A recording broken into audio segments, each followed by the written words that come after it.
military dietitian for since 2006.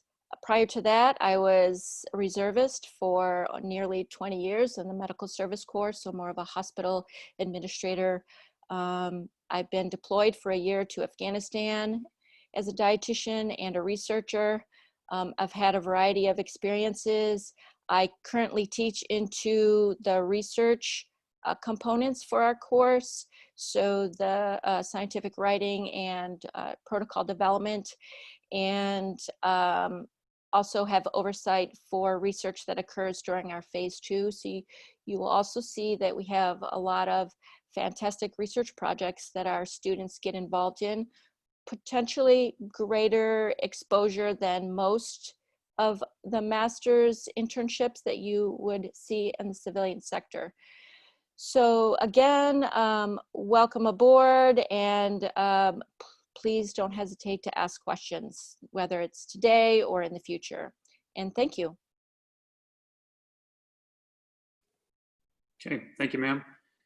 Next, I'd like to turn it over to Major Michelle Stone. She is the internship director and has a lot of insight potentially into where our program is heading in the future. So, ma'am.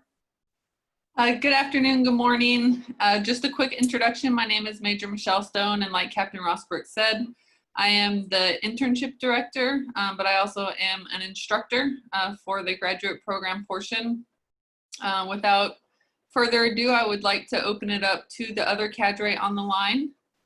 So if you want to turn your cameras on and video and microphone, I'll open it up to the rest of the cadre on the line. Hi, I'm Renee Samp. I go to Bradley University, and I'm going to be a junior this coming year. Welcome. Thanks. Hi, my name is Jane Park, and I'm going to be a senior at the University of Florida this year. Good morning. My name is Ashley Broxson. I am actually in my last semester right now with the University of Alabama, and looking forward to graduation on August 2nd.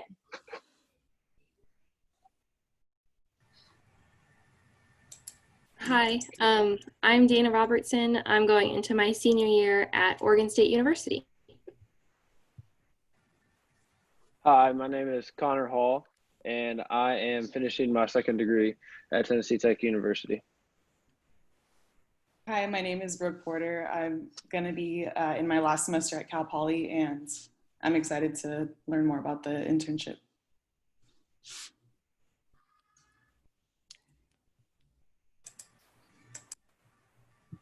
Who's next? Good morning, everyone. I'm Dylan Carmodell. I'm from a small school, Nicholls State University, and I'm highly interested in this program. Hopefully we learn a lot. Did you say you're a senior, Dylan? Yes, I am.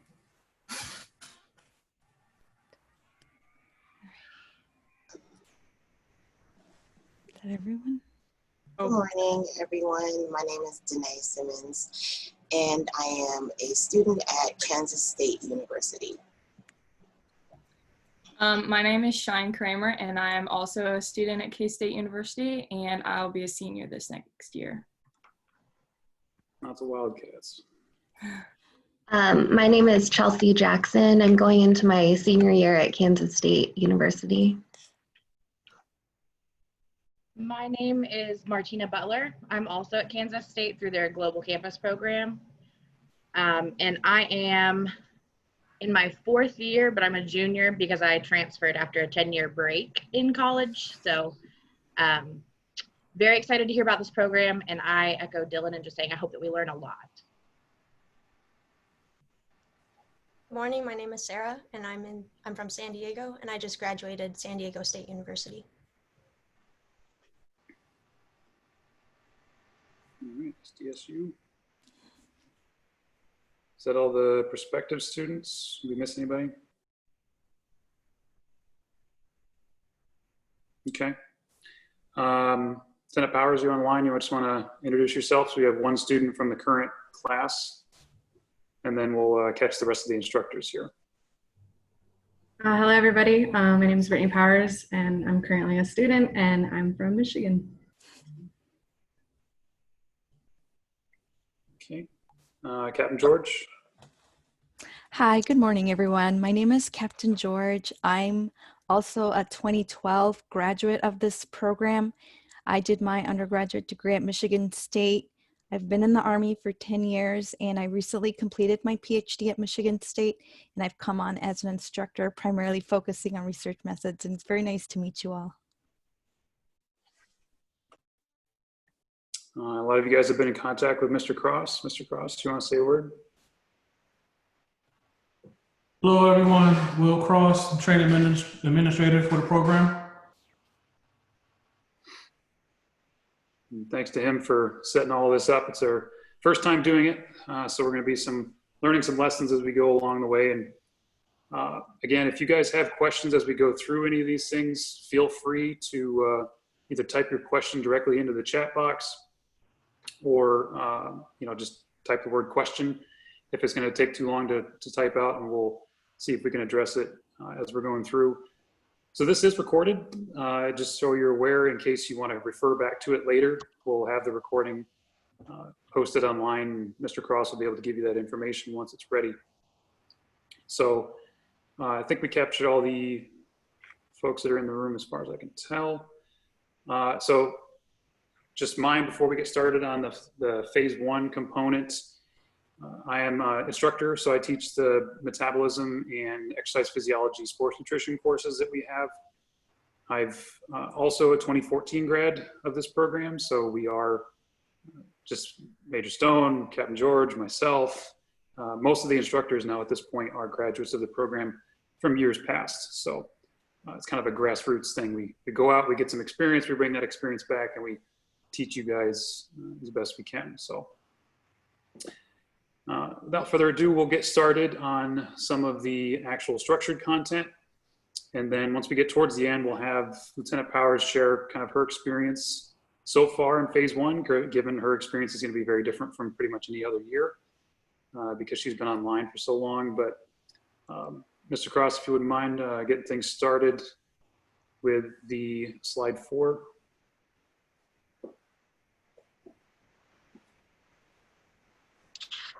Right. I was gonna ask if it's like how can you differentiate if it's like a triple A signal and double A?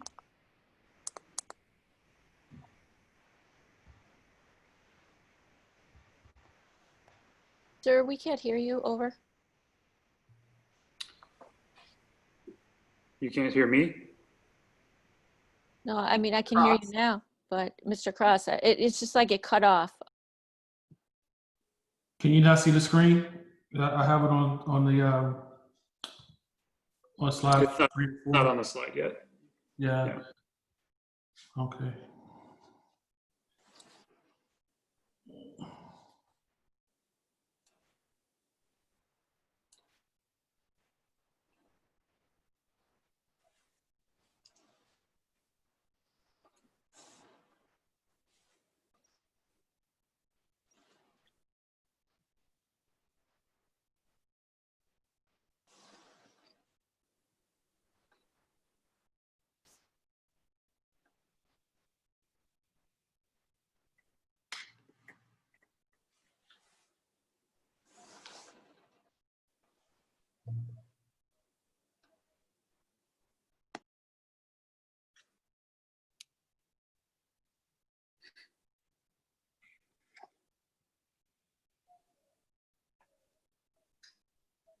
Be ready in just a second, fellas.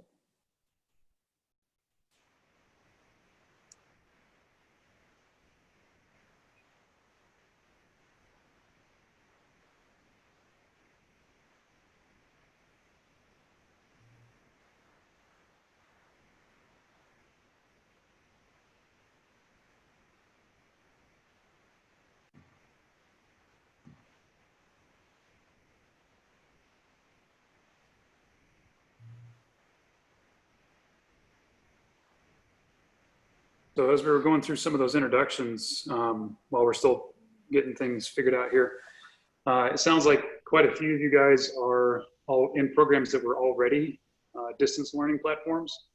So I'd say you might actually have had a better experience through this whole coronavirus transition than some of us that did in-person undergrads. So it'll be interesting seeing how things come out with your last years of education in terms of how your school's adapted and what you learned about yourself and dealing with disconnection, you know, not having in-person classes and things like that. So we've had a lot of adjustment with our program being moved to online only, and it's a great time for self-reflection. Like, I thought I was a good communicator, but it's definitely put a lot of that to the test in this past year or so. Okay. So we're going to go through, I'm going to take over the phase 1 portion since I am the class advisor. So basically I am like the academic advisor for the entire class in terms of representing their interests. Each student is assigned a specific instructor as a counselor, but my role is not only to instruct the classes, but also make sure that they're not getting burnt out and moderating the stress load and stuff like that. Because it is a lot of work in a very short period of time, as you're going to see. Okay, next slide, please. So if it isn't clear enough already, you are in a military program. You're commissioned as an officer on the very first day that you get here. So once you're accepted, you'll go through some administrative processes to get you orders to bring you to San Antonio. As soon as you get to San Antonio, you're commissioned as an officer and you start officer training, which will go for about 3 months. We'll talk about that at the end. And then you are in class. That is your only job. You're not going to have any time, and frankly, you're not allowed to have any other employment. So this is your dedicated mission to be a student for the Masters of Science program. So at the end of the program, after the 9 months of phase 1, you go to phase 2 to be an intern and do the things that you guys have probably expected with a lot of internships throughout the country. So having rotations with different folks. We'll take a look at each of those. So at the very end, you'll get a Master's of Science degree from Baylor University. So you have military instructors, obviously most of us being Baylor grads ourselves, but Baylor University is providing a lot of resources for the program, Canvas, a lot of digital resources and things, and then they also confer the degree. You can sit for the RD exam, and then afterwards you serve as a military officer for at least 4 years. If any of you are ROTC, it might be a different story. But 2 years of a program, you serve as an officer for 4 years after that, and if you choose to stay in, that's up to you. If you choose to get out, then you can get out. Next slide. Okay, so we're going to take a look at some of the things that set us apart from your typical internship. Next slide.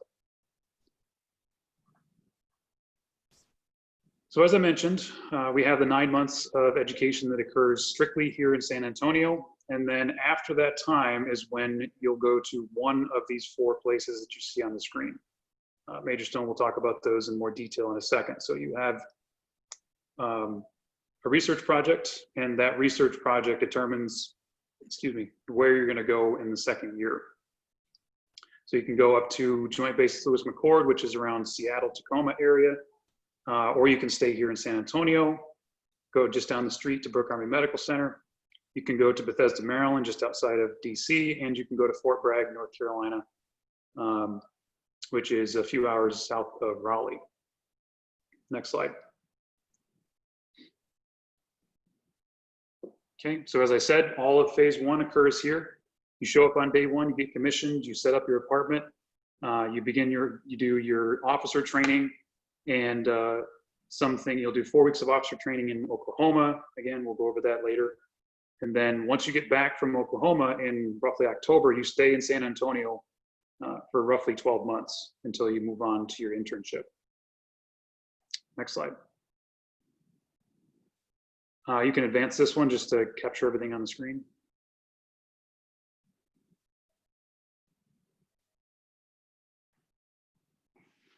Okay, should be one more block. There we go. All right, so busy slide. A lot of things I want to point out here, and this is what determines or what really sets apart military dietetics from what you guys are probably learning in undergrad. Being a dietitian in the military, not only do you have to have the officership skills to be a leader, but there's a lot of different components that we have to train, at least expose you to, and give you resources and some other things in the Masters of Science program to set you up for success for any number of things that the Army may ask you to do as a dietitian.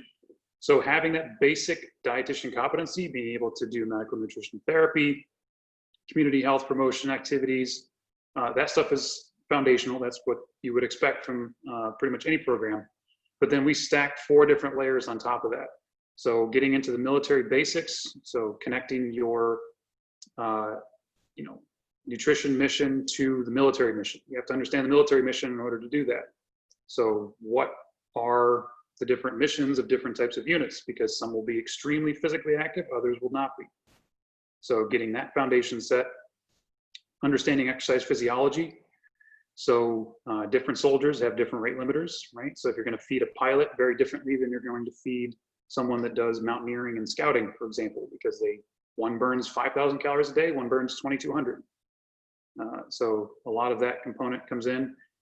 Applied sport nutrition. So you guys have pretty predictable environments living in the civilian sector. With the military, we may just have rations for 3 weeks, or we may have only access to very finite amounts of food. So being able to problem solve and troubleshoot through different types of mission variables is very important to learn.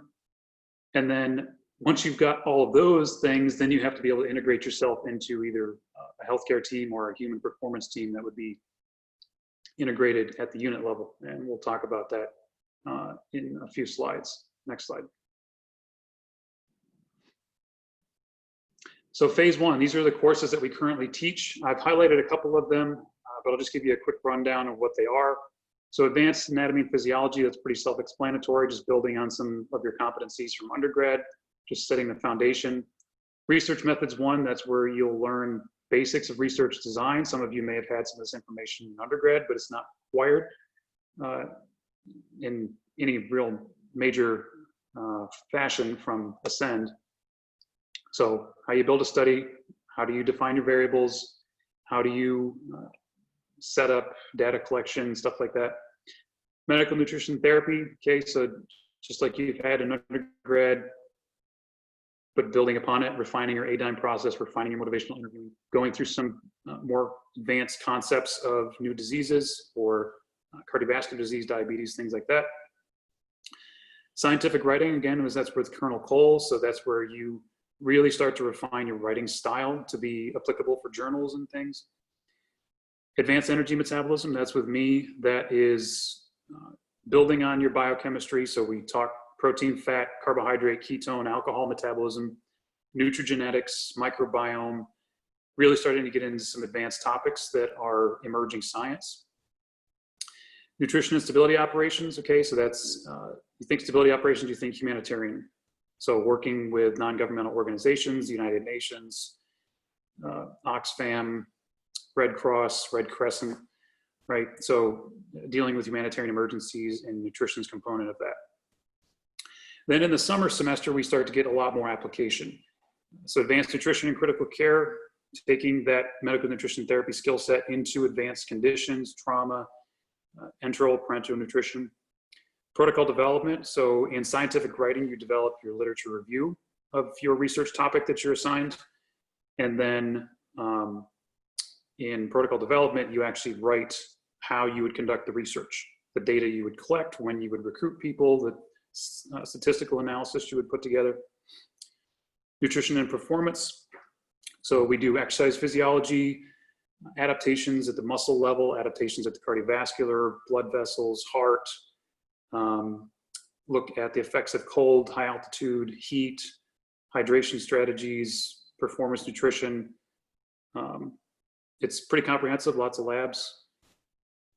Research methods too, that's getting pretty heavy into your stats. So it connects directly with your protocol and how you actually will analyze your data from your research. Forest health protection, that's with Major Stone. That encompasses a lot of your community health.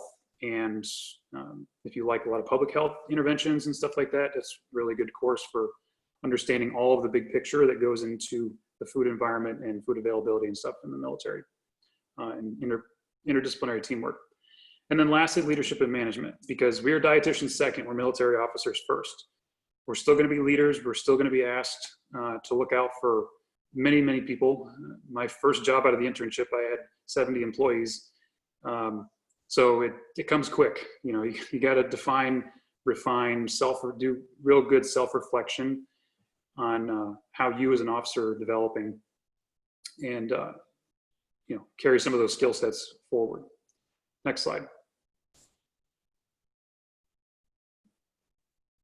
Okay, so typical day in phase one is always a very common question and is never a common answer, but this, if we were in a normal year, okay, typical quotes, 0500 wake up, roughly, physical training outside, doing X, Y, and Z. We could be ruck marches, we could be doing running, we could be doing some strength training in the gym, but it's all together. Everybody showers, they get some breakfast in them, and then we start classes around 08. 1500 is 3 p.m., that was military time.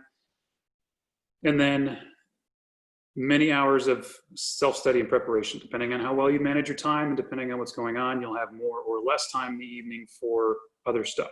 So, you know, finding a favorite show that's 20 minutes long is probably ideal. Binging Netflix for 4 hours is not going to happen unless it's in the background and doesn't distract you. So it's going to be a pretty continuous high demand point for 9 months, really. It doesn't really let up too much. Next slide. So your faculty in phase one, you've met most of us already here on the call. So we have, as I said, all of us are military dietitians. So we have all completely different careers in terms of what we've done, experience we bring to the program. So that gives you really rich diversity of experience and learning lessons from us in our strengths and, you know, where we could have done things differently as junior officers, because there's always room for improvement. We also have a lot of advanced credentials. So sports dietetics, the CSSD, strength conditioning, obesity and weight management, nutrition support. So we have, again, diversity of advanced credentials with phase one. Okay, so if you guys have questions about phase one, anything that came up, I'll be standby in the chat, but we're gonna move on to phase two, and Major Stone will start to talk to you guys about all the opportunities that we have there. All right, next slide, Mr. Cross. So like Captain Rosberg mentioned earlier, we do have a various locations for our phase two, which is our internship with some research credits attached to it. So you will be integrated within your daily rotations within your internship, and then allowing some days throughout the month for research specific days. And as he already mentioned, again, Madigan's in Tacoma, Washington, Brooke Army Medical Center is in San Antonio, Womack is in Fort Bragg, North Carolina, which is in Fayetteville. Walter Reed is in Bethesda, Maryland. Next slide. And there was a question on the chat that asks, what decides where you go to your phase two? So typically within that first month of phase one, when you first get into the program, we'll have a list of research options that are available for that year. And so whatever your personal interests are, you're able to rank those research projects that you would want to do or complete for your master's degree purposes. And so once you decide what your research topic is, wherever that research is being conducted is where you will go to your phase two internship site. Okay, and once you get to your internship site, this is how the internship is broken down. So what separates us from a lot of other internships is that we are sort of heavily focused on M&T, but we also have a lot of performance aspects to our internship, and of course, leadership and military skills. An average week in the internship is we typically do around maybe 4 days of rotation and then 1 day of research. So maybe depending on how the internship site does it. You can either go Monday through Wednesday, I'm doing M&T, and then Friday I'll have a research day, or vice versa. Research day on Monday, Tuesday through Thursday's actual internship hours. All right, next slide. And here are some of those research highlights. So like I mentioned again, depending on what you might be interested in, hopefully the research can align with some of your personal interests on what you're looking for as far as your options. So I see a lot of questions going on in the chat box around the internship, and hopefully, Captain Rosberg, you're able to answer those. Okay. Yep, working on it. Okay. So orthopedic trauma and amputee research. So that's typically at Walter Reed. Performance optimization research. That's associated with Madigan. Nutritional genomic profile. That is in various locations. Chronic disease management. Again, various locations. And then use of the smartwatch application and biomarkers. And then Burns is here at Fort Sam Houston. All right, next slide. And this is your faculty for phase 2. So each site has a dedicated internship coordinator and research director. Sometimes it's the same person. So for example, at the Fort Sam Houston BAMC, Major Kiefer is the research director and internship site coordinator. So you'll have 1 to 2 dedicated faculty members in addition to all of the preceptors that will aid in each rotation. Next slide. All right, so who are our students? So switching gears a little bit, and just to again see what our typical students look like as far as demographics. So around 15% have military experience, 85% do not.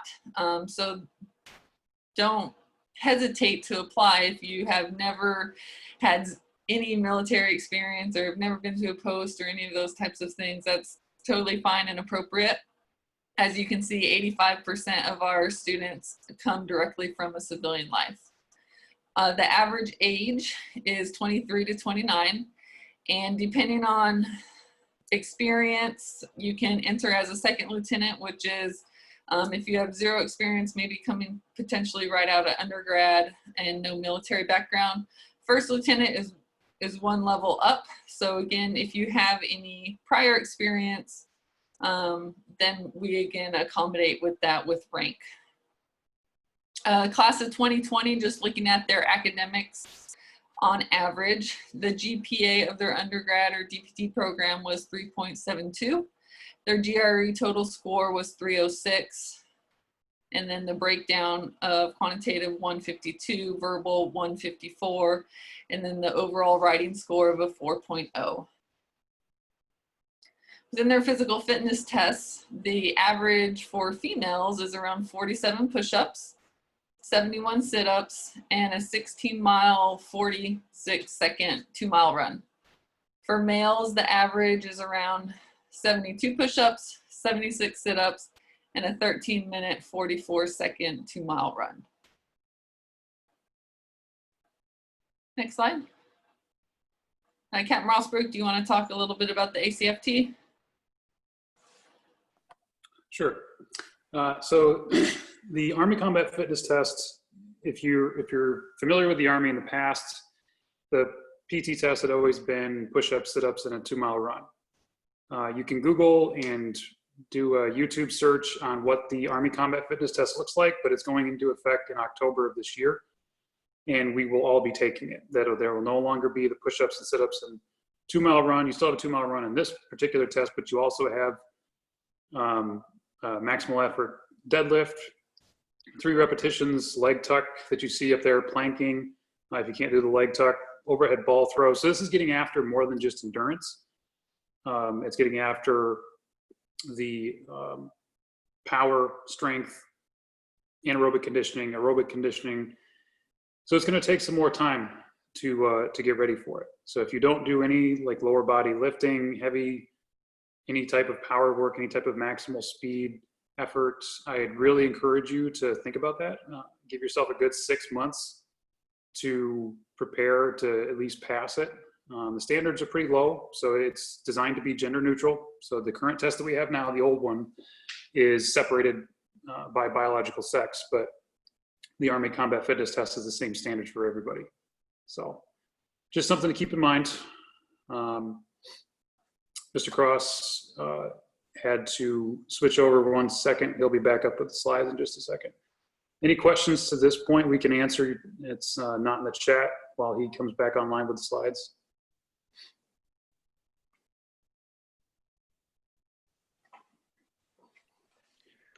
You guys are all waiting. So go ahead. So I see that y'all have Fort Bragg on there as an option. After looking at all of the different things on the website and reading about it, I've seen it included in some and then not in others. Is that like a newer one that's just been added, or is that something that goes back and forth per year? So it was originally a phase 2 site or internship site maybe about 10 years ago, but we recently just reopened it this year. So it was closed for quite some time. Okay, that makes more sense. Thank you. Yeah, we had less people in the program in the past, so we didn't necessarily need the extra site. But as our program is growing, we're bringing on more students, trying to meet some of these new mission demands, and the Army wants more dietitians. We need some extra space because we can't have 8 interns at one hospital and make it work right. So I think that alludes to the information that would have been on the next slide, is that typically in phase 1, we have anywhere between 10 to 15 students. So you're looking at almost a 1 to 2 student faculty ratio within that didactic portion. Once you get to your internship site, you can have anywhere between 2 to 5 interns at each location. And then again, being hosted by your site coordinator, your research director, and then your various preceptors. So again, looking at that direct help, that direct support is 100% there within this program. Since there are 4 different locations, are the rotations like pretty similar, or how do they differ? All of the training handouts are the same, and all of obviously the curriculum is the same. What changes, varies among the locations is the type of hospital that you're at. So for example, Fort Sam Houston is, the #1 burn trauma center for all of DOD. So if you have a burn, you're probably going to come to Fort Sam Houston regardless of where you're at. Walter Reed, however, specializes in the amputee population. So if you get an amputee, most likely you're going to receive care at Walter Reed. So there is some slight demographic differences in the patient population, but the overall general internship will be similar. Just again with those different emphasis on the different populations. And then again, that may associate with your research passion of your research project. How many people typically apply for the program? It varies year to year. Cam Rosberg, do you want to give like an average? See, that's a hard question to ask. Yeah. So because we have a more extensive application process and screening criteria and things that people have to do, we never know how many people inquire versus how many people actually make it through the screening process, through the physical, through the background check before they even get to the selection board for the program. So, we might have 100 to 200 inquiries and only 30 to 40 make it to the actual selection board to compete, just because they were screened out for whatever reason, or they didn't want to go through the process more than just hitting a button on diecast. That's what everybody wants to do, is just hit one button, apply to internships, and not have to worry about it. Ours requires more effort and time, and there's just less people that make it all the way through.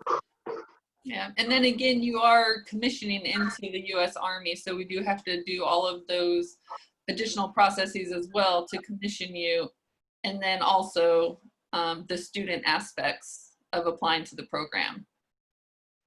I have kind of a weird question. So I've talked to one of the recruiters in Wichita and like a few months ago about this program. My husband is active duty Air Force. Mm-hmm. So that's kind of the only thing that's really, I guess, like weighing on my decision because he is stationed at McConnell in Wichita, Kansas. So, and we have 2 kids. So as far as like, you know, like him being able to separated. Mm-hmm. Yeah, is that, I mean, something. So we do have a program which is the military, where you're both are going to be active duty military.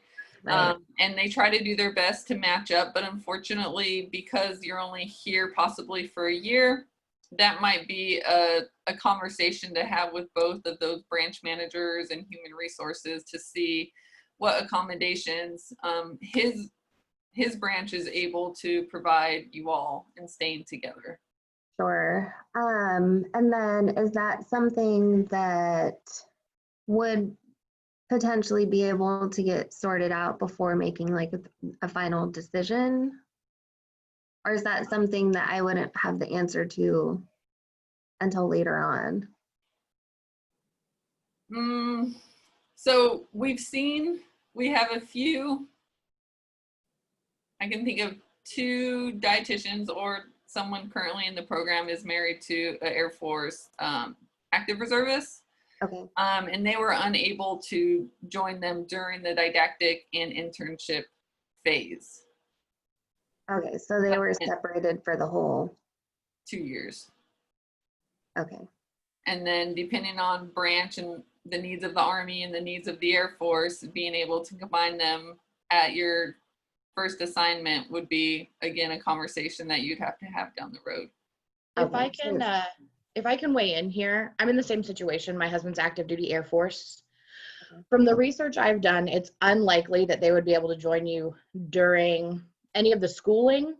Mm-hmm. But then when you go on to do your 4-year commitment, there's a chance that they'll be able to put you, I think it's 75 miles is their goal range for dual mil couples.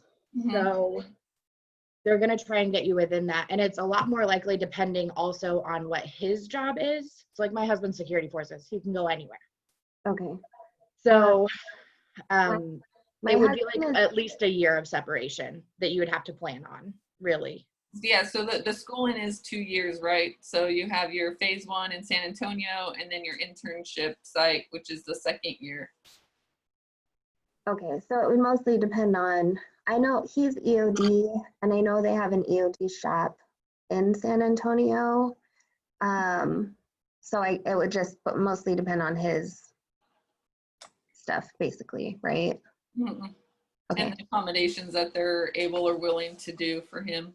Okay. Actually, I'm in a similar situation, except my husband is in the Army. So okay. We're stationed at Hunter Army Airfield in Savannah. So as far as, and I'm looking like long-term thinking after the phase 1 and phase 2, but the 4-year commitment, is it easier to accommodate a dual military couple if they're in the same branch? It's the same branch and different branch. It's totally up to, again, that conversation. But once you're in that dual military couples program, then the HR, which is your human resources, they do have to talk to each other and accommodate. So one of our students now, same situation. She's active duty, obviously, as a student. Her husband's active duty in Savannah, Georgia, at Fort Stewart. And so we were able to send her to Fort Bragg, which is a little bit closer. So at least they might be able to see each other on the weekends and those types of things. So there are certain considerations, obviously, with the family unit that we do take into consideration in addition to your research. And then it's ultimately up to your HR or your human resources to match you after your internship. Okay, that's I'm dual military as well. Yeah. And we've had success ever since we got married to be able to stay together. So that's cool. So if he was able to get transferred over to San Antonio for the phase 2, if I was like, hey, look, my husband's here and my kids are here, they would kind of take that into consideration for doing the research, just staying in San Antonio? yes. Okay. It doesn't always 100% line up, but Sure. again, there's Yeah. always the special considerations that we take in. Yeah, okay. That's just a big thing that's really been hindering my full decision, just because we do have 2 small kids, but that is helpful. Thank you.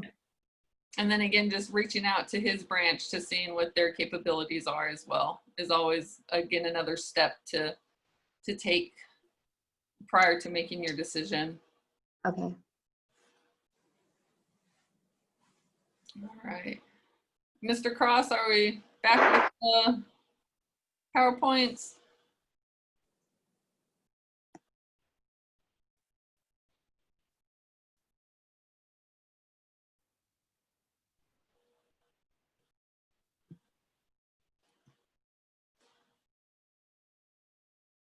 All right, next slide after this. All right, so these are some of our statistics. So graduates for the last 6 years, I believe, have 100% first-time pass rates with their RD exams. And so you typically graduate your internship in the September-October timeframe. A lot of them take their RD or sit for their RD exam prior to January, and all of them are 100% pass rate. So you go to your first duty station or first assignment, again, depending on when you take your exam, as a fully credentialed RD. There are 25 to 30 internal ongoing research projects. So again, we do have a lot to choose from, and hopefully we can align it with your personal interests. As mentioned earlier, we do have that appealing class size of, again, 10 to 15 students to 5 to 6 core faculty in phase 1. And then you're divided up into your internship rotations at your phase 2 sites, 2 to 5 students per location, and then 1 to 2 core faculty dedicated to the internship with various preceptors, depending on what rotations you're going through. Overall, the didactic portion, which is in phase 1, is 47 credit hours over 9 months. So when we're talking about high tempo, high intense, we do provide a lot of information and a lot of education in that 9 months. So when Captain Rosbrook mentioned that there is no time for an additional job or additional duties or any of those types of things, you are getting paid solely to go to school.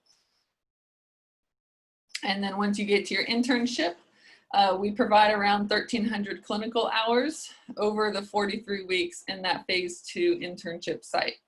In addition to the clinical hours, there is 9 credit hours associated for your research project. So you'll be doing a little bit of both, but mainly internship focused for your 2nd year. Next slide. All right, and just some benefits. So financial, full scholarship. So for this master's degree, the military pays for it all. So you're not expected to pay out of pocket for any of that. You might have to buy a couple books here and there or some of those types of supplies. But as far as the scholarship, the tuition, all those types of things, the Army will pay for that. In addition to paying for your school, they're also going to give you a salary. So you will be paid according to your rank, time and grade, and those types of things. You get a base salary, you get a housing allowance, and then you also get a allowance for food. Military also pays for all of your moves, and they do increase your pay throughout your career. And unlike a lot of other employers, we do get paid compensation for our specialty certification. So if you do want to become a certified sports dietitian or any of those types of things, there is compensation associated with that. Other options is that right off the bat, you do start receiving 2.5 days of vacation every single month, which equals to around 30 days vacation per year. And we also get paid for our observed holidays. Free health and dental benefits, honorable service as a U.S. Army officer, and then opportunities for career development and mentorship. So another cool thing about the way that we progress our officers is that we invest in that leadership aspects early on. And so once you graduate your internship, you're placed with another dietitian of higher rank and experience, and they're going to be assigned you as a mentor for the first year outside of your internship. So they will be outside of your supervisory rating chain and just someone that you can sort of bounce ideas off and sort of go through that molding as a new dietitian and leader within the military, and then as an officer as well. And then career development, there are so many opportunities to continually advance yourself as a military officer and dietitian. So for example, Captain George just mentioned that she finished her PhD. The military allowed her, again, full scholarship to go to Michigan State to pursue her PhD for 3 years.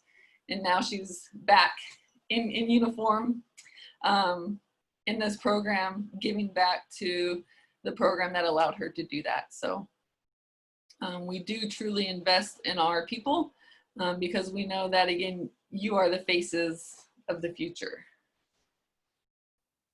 Next slide.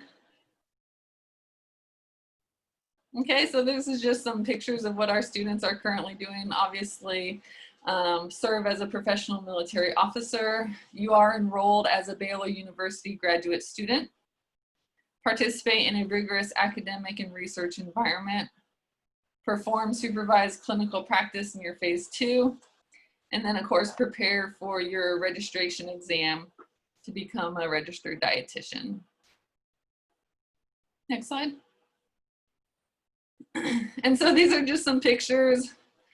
Since March, we have been adapting to the COVID-19 environment, and these are just some ways that our phase 1 students have been able to adapt to this environment. So typically you are in the classroom, like Captain Rosberg said, anywhere from 8 o'clock to 3 p.m.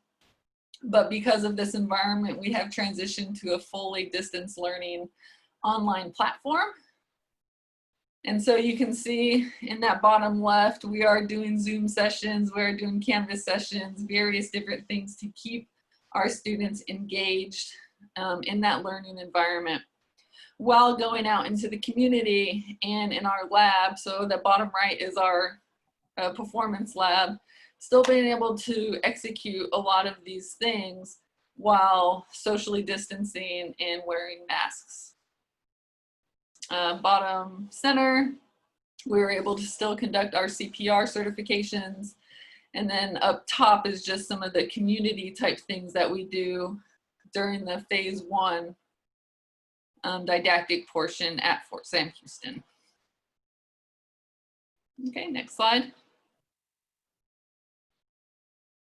Okay, once you graduate, so again, you do 9 months in phase 1, around 12 months in phase 2 for your internship. Once you graduate, you pass your RD exam, you now transition to your next duty station, which will be your first assignment or first position. And these are just a variety of different options that are available to you once you graduate. Cool thing about being a military dietitian versus possibly a civilian dietitian is that you could do multiple realms of nutrition within one position. So for example, you can be going to, the dining facility or cafeteria, doing an inspection, you go teach a class to a soldier unit, you come back to the hospital, you have to go upstairs, see an inpatient, and then maybe do some health promotion the next day. So you really get a good experience in all of the lanes, the multiple lanes within the nutrition environment as a military dietitian. Next slide. Okay, so going to eligibility and selection. Next slide. Okay, so on your left is more of your military eligibility, and the stuff on your right is more of your education eligibility. So you must be a US citizen, you must be under the age of 42, you must meet all of the military physical exam and fitness standards and have a favorable security investigation. On your right side, again, is more of your educational requirements. GREs, your minimums are identified there. You must graduate from a DPT verified undergrad, college, or university. And then your minimum GPA or overall GPA and DPT coursework is a 3.0 or higher. Next slide. So most of y'all mentioned that you are a junior or above, so this may not apply to you. Starting with the spring of 2022 bachelor graduates, so if you were a sophomore or lower, this would apply to you, but just to go over it, we are changing our graduate program in nutrition starting in January 2023, where we're going to do more of a 24-month integrated didactic internship program, all housed here in San Antonio. So you'll spend all 24 months here doing, you know, like coursework in the morning or on Monday and Tuesday, and then do your internship rotation type things for the rest of the week. Major changes is that there is going to be no DPT verification required. So general admission prerequisites will allow for that larger applicant pool. Next slide. So again, the only main difference is that, again, an unspecified bachelor degree instead of a DPT verified undergrad, and then the prerequisite courses have to have a 3.0 GPA or higher. Everything else remains the same. Next slide. Okay, applying to the program, this is where it gets a little bit tricky, and again, varies different, significantly different from civilian internship programs. Next slide. All right, so you have to work with two entities, right? You have to work with your DICAS application, which is your dietetic internship realm, and then working with a Army recruiter to ensure that you get all of your military application process in line with the timeline. So if you haven't already, contacting an Army health recruiter, the earlier the better. So looking at this summer timeframe is probably when you want to start looking and working with a recruiter. And then we also use the fall DICAS. So this, I think it opens, I want to say July 15th or 17th, and then closes mid-October for the DICAS application process. So your goal this summer would be to get a lot of those prereqs done so that you can add all of your information to your DICAS application, and then again get all of your military related stuff to your recruiter. In addition to submitting an application for the program through DICAS, you must register for the internship matching process, which is again your D&D digital, but we match in the spring. And that's a little bit confusing because typically if you do DICAS in fall, you get matched in the fall. For us, we do DICAS in fall, and then we have to go through that military process to ensure that you are appropriate to become a military officer. And then we will match you in the fall, in the spring, which is around that April timeframe when you get the results. Next slide. So obviously students are advised to begin the application process early. So the juniors in the room and then the ones that are going to be seniors in the fall, this is the perfect time to start your application process. So the DICAS application is due again that mid-October and then the fall before the class start. The completed application is due December 1 of your senior year to your recruiters to allow them to go to the selection board. So looking at your timeline now, being able to get all those documents to include your GREs by December 1 is our application deadline. Next slide. So like mentioned early, starting earlier is the best and easiest way to do it. Sometimes getting with the recruiter and scheduling, for example, your physical exam can take up to 6 months to complete. So if we're already in July, the deadline's 1 December. Again, initiating that conversation now so we can get a lot of this stuff knocked out early to continue the process. Another thing to consider is that if for whatever reason you do not meet the GRE scores the first time you take the GRE, allowing yourself that time to take it again is another great recommendation.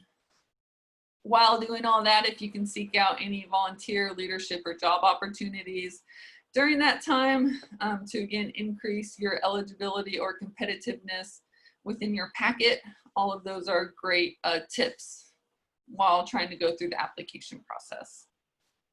Next slide.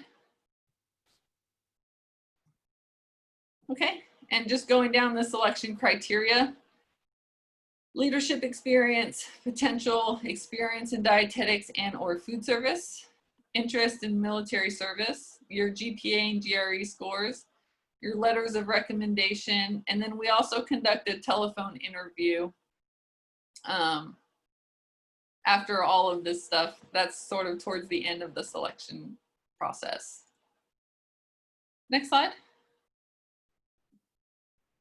All right, and then our program timeline. Go ahead. Okay, so on the left side is the application process. That again is a little bit confusing and different than our civilian counterparts. So again, right around now, we should start the application process. We're going to do our application through DICAS in the fall, which is around that, again, that October timeframe. By December, you're going to complete your application and have that all turned into your recruiter. In February is when that D&D matching closes, and then the Army Selection Board meets in February, March timeframe, and then you get notified by D&D Digital Matching in April. Once you find out that you've been matched with our program, then you are expected to report down to San Antonio in August. When you get here, you'll be able to have a couple weeks to find a house wherever you decide to live, an apartment. And then in September, we will start your officer training. So you will go to DCC, which is in Oklahoma, for 4 weeks, and then you'll come back down to San Antonio to do your officer basic training, which is from October to December. And then December, January of that year is when you'll actually start your didactic portion, phase 1, and then again, that full-time student status starts. You'll be in San Antonio again in phase 1 for 9 months.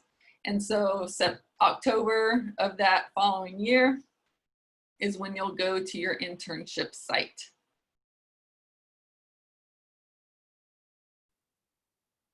And again, this is just some of the things that you'll be doing of learning the basic entry components of becoming a military officer. So you will be doing that for around 12 weeks. And then once that December, January timeframe starts, we'll allow you to go home if you want to for that Christmas time period. Once Christmas and New Year's is over, then again, we'll start that hitting hard as a student in your phase 1 portion of the program.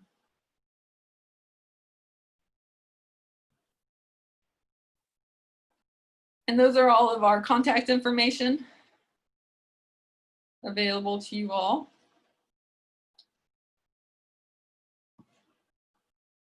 And that's it. So before we take a huge amount of questions, let's go ahead and take maybe a 8-minute break. It's 11:02 on my watch. So at 11:10, if you want to come back, and we will continue our tour.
Okay, so it looks like we answered all of the questions in the chat box, but did we miss anybody's specific question in there? I have a couple questions. So I've been kind of, as I'm doing things along my education path, adding things to DICUS, and I'm pretty sure that you need a verification statement to submit, don't you? So if you've already graduated, then you should have your verification statement. If you have not graduated yet, then your faculty can provide you with the intent to graduate. Oh, okay. Okay. And then you would just need that actual verification statement when you graduate. Okay. And then as far as, I know you have to enter all of your coursework that you've done up until the submitting the application point. So that would just be entered knowing that I have more classes left to do. Correct. So you should be in that sort of fall senior, right, with one more semester left. So obviously we assume that there are going to be some, and that's where that intent to graduate statement from your faculty can be used. Okay. And then as far as what, so you said that they take all the applications and then they go to a board to kind of decide February to April. So what are they looking for besides GPA? So that's the military officer board. So they're also looking at your officership capabilities, ensuring that you're physically able to be in the military. So looking at all of those things and then creating sort of an order of merit list. Okay. So I've been doing, I'm at the end of a year of service with AmeriCorps for volunteer, just to get that volunteer experience. And do you think that would be something that would be helpful? Absolutely. So any kind of volunteer work, job experience, any kind of programs that you might have been maybe part of in your undergrad, like your dietetic association, any of those types of things that show any type of, again, leadership capabilities, work experience associated with the nutrition realm. Any of those types of things would be worth mentioning or adding to your resume and application packet. Okay. And then I have just one more question, sorry, about what is the policy on tattoos? It changes often, and I think probably contacting your recruiter, he probably or she probably has the most up-to-date regulation. Okay. I don't want to misspeak and give you the wrong information. Sure. I have one question. For the fitness test, when you are, after you submit the DICAS or you're working with the recruiter to that point, trying to get all of your military paperwork in, do you take the fitness test during that time before December 1st? You don't actually get tested until you go to your officership training after August. Okay, great. Thank you. Yeah, you might take a an occupation physical assessment test, an OPAT, with the recruiter. It's not something that you have to pass necessarily. It's just something that kind of gives them a general indication of your functional status. But yeah, you're not held to a standard to pass anything until you get into officer training. Okay, thank you. I have a question. Okay. What would you say is a struggle that most of the new interns face, and how do you think that they're able to overcome that struggle? That is a great segue to our next session. So we actually have a phase 1 student and phase 2 interns in the session with us now. So if you don't mind, if you want to hear from them now, and then we can sort of maybe reattach that if we didn't address it after they're done talking. Yeah, no, for sure. That's great. Awesome. All right, great segue. So Lieutenant Powers, if you want to go ahead and come on, and I'll turn the floor over to you. Yeah, so first, can you repeat the question just to make sure I actually like answer it fully? Oh yeah, for sure. I was just wondering, like, what struggle would you guys say you feel like you face or have faced, and how did you feel like you're able to overcome that in the internship? I haven't done the internship yet, but like the training and probably the program itself right now. For the training for me, it was just kind of with the military, there's a lot of like unknown things, and I hadn't know like prior anything. Like I walked in this program not knowing anything about the military whatsoever. I think it took me like 30 minutes to even put the uniform on, like the first time. So that was like a huge struggle for me, which is the military aspect, and it's a lot of waiting. It's a lot of hurrying up and then waiting, and it's a lot of new things, a lot of unknown things. So that was like the struggle for me, is I just wanted to know everything and learn everything as quick as I possibly could.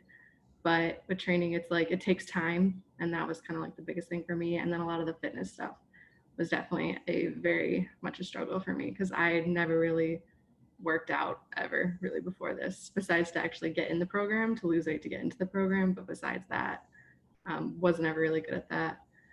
And then as far as the program right now, struggles, it's hard. The program is very hard. It takes a lot of time, and you have to figure out how to do things in the time that you are allotted, basically. So for me, I spend a lot of time on things, probably too much time on things, and I had to learn how to do like the assignments quicker and like efficiently in a way, if that makes sense. So I couldn't spend forever on one assignment.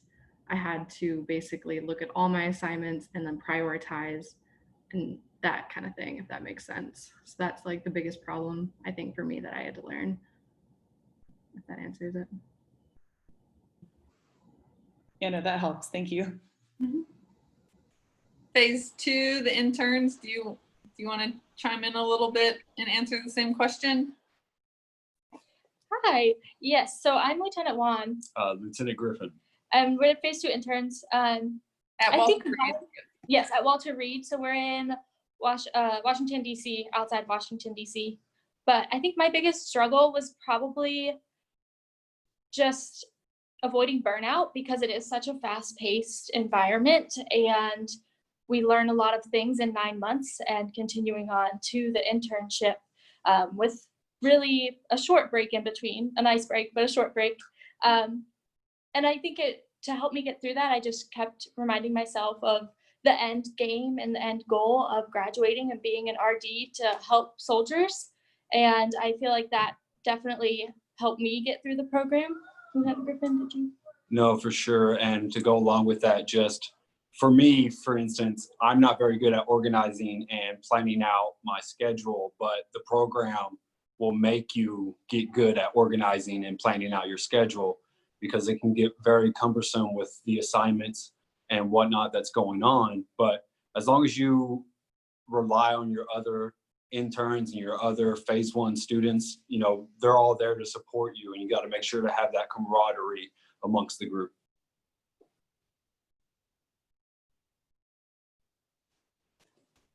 Did you guys hear all of that? Okay. Yes, thank you. You're welcome. Just wanted to make sure. All right, any other questions from the group for our phase 1 or internship? So we know like your struggles, but like what did you love the most about the program? And like what, not like more than just the benefits, but like what specifically about the program did you enjoy a lot, I guess? For myself, it was definitely the camaraderie and having the fellow interns here that are helping us through the program. We had a great support system in the staff as well. All of our professors at phase 1 and all of our preceptors at phase 2 have been awesome and continue to support us day in and day out. And that's definitely probably like the benefit that I see far outweighs everything else, is like we are here for each other and we're going to help each other through.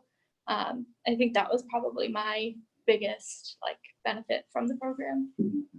And then for me, I think one of the things you kind of don't think about, but for a lot of individuals trying to become dietitians in your same class, they aren't necessarily getting leadership roles. And as a military officer and as a dietitian, you get to do those kind of positions. And so you're much more than just a dietitian.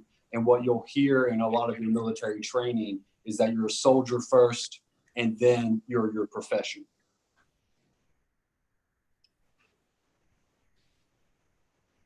I guess for me, oh. No, I was gonna say Lieutenant Powers, you can go. Yeah, sorry, I was just thinking. So I'm still obviously in the phase 1, but what I've noticed so far is that they push you really hard, but you are learning a lot. So I know that's kind of a benefit, but just like looking back at when I first started this program until now, it's just like how much I was able to absorb is just kind of amazing. And then how much like the cadre know is kind of amazing. Just like having discussions and just asking any question you want. And most of the time they are able to answer it in some way. If it's not, they don't know, they still are able to give an answer that either makes you more curious or more excited, or gives you perspectives that you didn't even think about. So I think for me, that's like a huge benefit, is just being surrounded by people that are so like knowledgeable and care so much like about us. Awesome, thanks. I have a question. So the three of you obviously were successful in getting into this program that we are interested in getting into. Did you guys feel like you had outstanding applications? Did you feel like there were like weak spots or gaps in them? And how did you prepare those applications to be successful to get into the program, if that makes sense? I know that's quite a big question, but. I guess for me, I had a very unique situation trying to get into this program. I didn't meet any of the deadlines, I don't think, like not a single one. But somehow I still got here. So I think just showing how much you want to be here is the biggest thing for me personally, is I wanted to be here more than anything. So I was willing to do anything I needed to do to get here. In my senior and junior year of undergrad, I did a lot of volunteering and my grades were pretty good. So I guess that helped a lot, but it was mostly, I think, the fact that conversations I had. Even after the phone interview, she asked me if I had any questions and I asked her, yeah, how did I do? And she basically told me, you did really well, and that it seemed like I really wanted to be there. So I think for me, that was like the biggest thing. Thank you. And what about Lieutenant Swan and Griffin? Okay. I find this one kind of difficult to answer because my undergraduate experience was very unique in that I had a lot of experiences. So I volunteered, I worked with the football performance nutrition team. I also worked in the dining services nutrition team. So I had a lot of experience coming into the program as a student. I think that's what benefited me the most in getting in. But I know there are other students who want to get in and may not have those experiences or have those opportunities. And every time I mention it or we're talking about the program, I always just encourage them to try and volunteer, even if it's at a food bank or something like that, that is applicable to dietetics and nutrition, but it gives you kind of an edge above other students who may not necessarily do the same things as you. So that was something I always recommend. You don't have to be super, super involved if your grades are really good too, but just making sure that you have other experiences outside of school helps a lot, I think. Thank you. And I had a unique situation in that it took me 2 attempts to get into the program. And I don't say that to scare anyone or anything like that, but that's just, when we talk about GPA, that's more of just a way to get in for them to really start analyzing if they want you a part of the program. And what changed for me between application 1 and application 2 is I got work experience. I started volunteering, and then I learned, to the best of my ability, military writing for when it came to the essays that you submit to the program. Okay, thank you guys very much. You're welcome.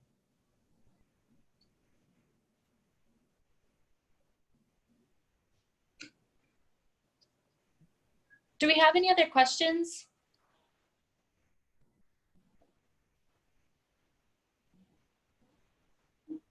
Okay, with no other questions, Lieutenant Wan and Lieutenant Griffin, do you mind just telling a little bit about your internship and how that's been progressing over the almost year that you've been there? So for me, and how me and Lieutenant Wan decided to kind of split it up, is I'll be talking about kind of the food service portion of the internship. And so progressing through that, for me, the food service was the first time in the internship where you're basically let go and it's up to you to figure out how to complete the rotation activities in order to be successful. For instance, we have to plan a theme meal, and essentially our preceptor, who is a great individual, basically said, all right, get it done. And so that was the most challenging part for me, and getting through that was very stressful, but it was also a lot of fun, and it gave you a new experience that you may not experience in other internships. And so as we continue to progress, it's been a lot of fun. There's a lot going on, and like I said earlier, you really have to get organized and plan out your days in order to be successful in the internship portion. Mm-hmm. And so as far as my internship experience, I was going to talk a little bit about our inpatient, outpatient rotations. So you would rotate through both, and I'm currently in the inpatient advanced portion. So this is where the dietitians kind of will give you all of the basic patients. So anybody who's here for maybe a heart attack or a stroke, or maybe they have dementia or swallowing problems, and you're given the individual ability to go and see those patients on your own. And then they will critique your notes and your education in that aspect. So I found it super rewarding in that we have the opportunity to practice on our own, but still have feedback. And I think that's something that's a little bit, maybe not different from the civilian program, but something that I did not expect coming into any internship, was to be able to have the independence to practice like that, but still have somebody there to support me and give me feedback so that I can continue forward in dietetics and in my knowledge base. And the same for outpatient. And I think what some of the unique experiences we've had here with our outpatient setting is that we got to do like cooking demos, and we get to go with a bariatric dietitian as well. So the opportunities do kind of differ based on the location you go to for phase 2, but at Walter Reed specifically, we've had some really awesome opportunities. And then we also do community outreach with our outpatients, and we got to go to the Army 10 miler and talk about sports nutrition with all of the runners, and we've just had a fantastic experience using our knowledge both inpatient and outpatient. So I think that pretty much like sums it up. Like, it's been amazing to have all of the experiences that we've had in phase 2. Another question that got brought up earlier was any differences between the internship sites. So have you talked to your fellow students at Madigan and at BAMC? Any differences? Yeah, so there are a few differences. So specifically, I know for BAMC, they have a burn unit and do a lot of trauma at BAMC. So that would be an experience that you would get if you stayed in San Antonio that you don't necessarily get here. And Madigan has a really strong unit presence. So they have the ability to go out with the H2F dietitians, the holistic health and fitness dietitians who work in a unit, and they go out with those dietitians and have had that experience. We are supposed to have that experience, but unfortunately COVID kept us at Walter Reed this year instead of traveling. So I think that you get those different experiences based on where you go, and it benefits everyone though, because we do still talk, and we talk about, oh, well, I was in burns this week and we learned this. And we also have gotten to attend the PCR, so the patient care reviews for other sites. So we're kind of learning what they learned in their rotations as well, which I think has benefited the program as a whole. For sure. Do you have anything?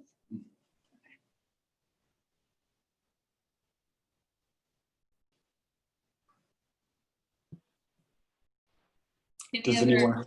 Yeah, so that's just about to ask Lieutenant Griffin. Does anyone else have any phase 2 or internship specific related questions? I have a quick question. So this might have been brought up earlier, but in comparison to this program to civilian programs where you have set rotations within the internship, like you do 8 weeks of clinical and then 2 weeks of community or whatever it might be, how does the Army program factor in those rotations with the research that was mentioned? Does that make sense? Yeah, that makes sense. So here at Walter Reed, it may be different at other sites. Major Khan, who is our research director, made sure to allow our Mondays to be dedicated to independent student research time.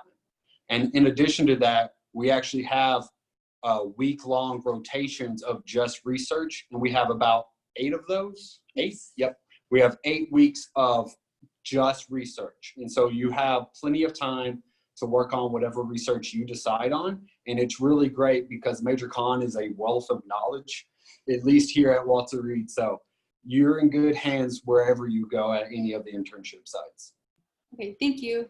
And just to add to that, typically, again, that 1,300 hours of internship dedicated hours is broken up over the year, obviously, but there are research hours that are also internship hours. So that is an actual rotation that you will be going through within, again, the same thing, M&T, leadership, food service. But typically how the week is broken down is 32 hours per week are associated with your internship, and then 8 hours is associated with research. So your dedicated work week is still 40 hours per week, Monday through Friday, for Great. most of your rotations. All right. And correct me if I'm wrong, but you said that there's 25 to 30 research topics that are already like out there and are continued yearly. With that, is there a specific way that you place the people to a research topic, or is there options to do like a new research topic, or is there new topics coming up each year? How does that look when it comes to your actual thesis? Lieutenant Powers, do you want to go through how, since you did it most recently, on how your research topic was picked? Yeah, so basically for us, it was at the end of the bullet phase that we got like this list, and it has like a main topic of what it is and like a little paragraph, and then it has like 2 to 3, sometimes 4 like subtopics, and then you basically rank those depending on like where you want to go, because some of them had specific locations and some didn't. So if you're more looking at like location, then pick based on that. But the research, like, it's a lot. You have to kind of love it because you're constantly like looking stuff up for it. You're constantly working on it. So when we talked about like benefits of this program, and that was one of the things is I'm really excited to do my research, but it's because I really, really, really like the topic. I didn't care where I went. I just wanted the topic. So I'm actually going to Walter Reed, which was also one of my topics, but so that's pretty exciting. So because you're not technically doing quote unquote original research, we have the students fall in on research topics or projects that have already been initiated by some of our top researchers within the field. So you will be assigned a research committee, which has the PhD and typically either the originator or one of the top PhDs associated and integrated with the research on a daily basis. All right, so yeah, that helps a lot. Yeah, so I just want to add some justification as to why we do it this way. So if you're familiar, or you're looking at your like PhD options or something like that, of what usually happens at universities is they have several years, you know, they spend the first year researching topics, writing grant justifications, getting money, all of that stuff. Because our program is also trying to do the internship on top of it, we don't have time to devote for finding grant money, finding people to pay and get staffing and all this other stuff. It's like the research has already started, and or you know, a PhD somewhere's already got it in the works. You're adding some layers to that original research, and more often than not, our students are going to publish, you know, within the first year or two that they're out of the internship. So your name will be on at least one, if not multiple studies, depending on which ones you contributed to during the internship. So just a little bit different in that regard. But And if the three students or want to talk or just say what their topic is. Yeah, so I'm doing the amputee group basically. So I'm doing the limb loss in relation to CVD risk, but like she said, like there's a lot of subcategories of that. So I'm just specifically looking at like lipid values and like their diet and seeing how that contributes. And I am looking at the effectiveness of Fit for Performance, which is actually a weight loss curriculum that the military uses for weight loss among soldiers. I've already run all of my data, finished my manuscript. I'm actually submitting next week. So it kind of is a rewarding process and was very nice. I worked with Army Public Health Center to initiate my research and complete it. So that was fun too. And then mine's looking at the effects of sleep on dietary behaviors, which Colonel Cole, who is at the schoolhouse now, she is one of the head authors coordinating the research along with Major Jane. And essentially my data was already collected through what's called the Military Eating Behavior Survey. And essentially I'm just taking the data set and running it through SPSS. Hi, ma'am. I'm in here too. I kind of snuck in. It's Lieutenant Fasadi. I'm also working, well, I'm at BAMC for everyone who doesn't know. And my research right now is on macronutrient distribution in severely burned patients and the effects on weight change. And I'm actually working with one of the civilian dietitians here who is centered at the ISR, so the Institute of Surgical Research, in the burn ward. So that's been a pretty taxing topic just because there's so much information, but it's been very, very cool to work in the burn ward. And like Lieutenant One said earlier, it's individualized to BAMC. So it's been rewarding, but also taxing. And just for everyone's awareness or reminders, BAMC is the one at Fort Sam Houston, San Antonio.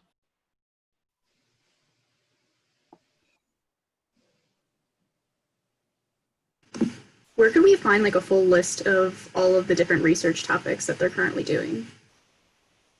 That's not published anywhere because it does change every single year. So like Lieutenant Powers said, in the December timeframe, so even before you get inundated with your didactic coursework, we're going to provide you a list of the current research that's going on and what data is available. So the issue or concern, like we mentioned earlier, is that we don't do any original research because the IRB process and getting it approved to actually become a research study sometimes takes months, and we don't want the student to fall behind waiting on approval and all of the things that a original research project has to go through. So that's why we're able to, again, just have you fall in on something that's ongoing within the Army realm of nutrition. So it changes every year. Just very quickly, I'm afraid I'm going to have to leave. So it was a pleasure to talk with y'all, all of y'all. I have a patient at 1300. I wish you all the best of luck, and it was good to see everyone. Thank you, Lieutenant Griffin.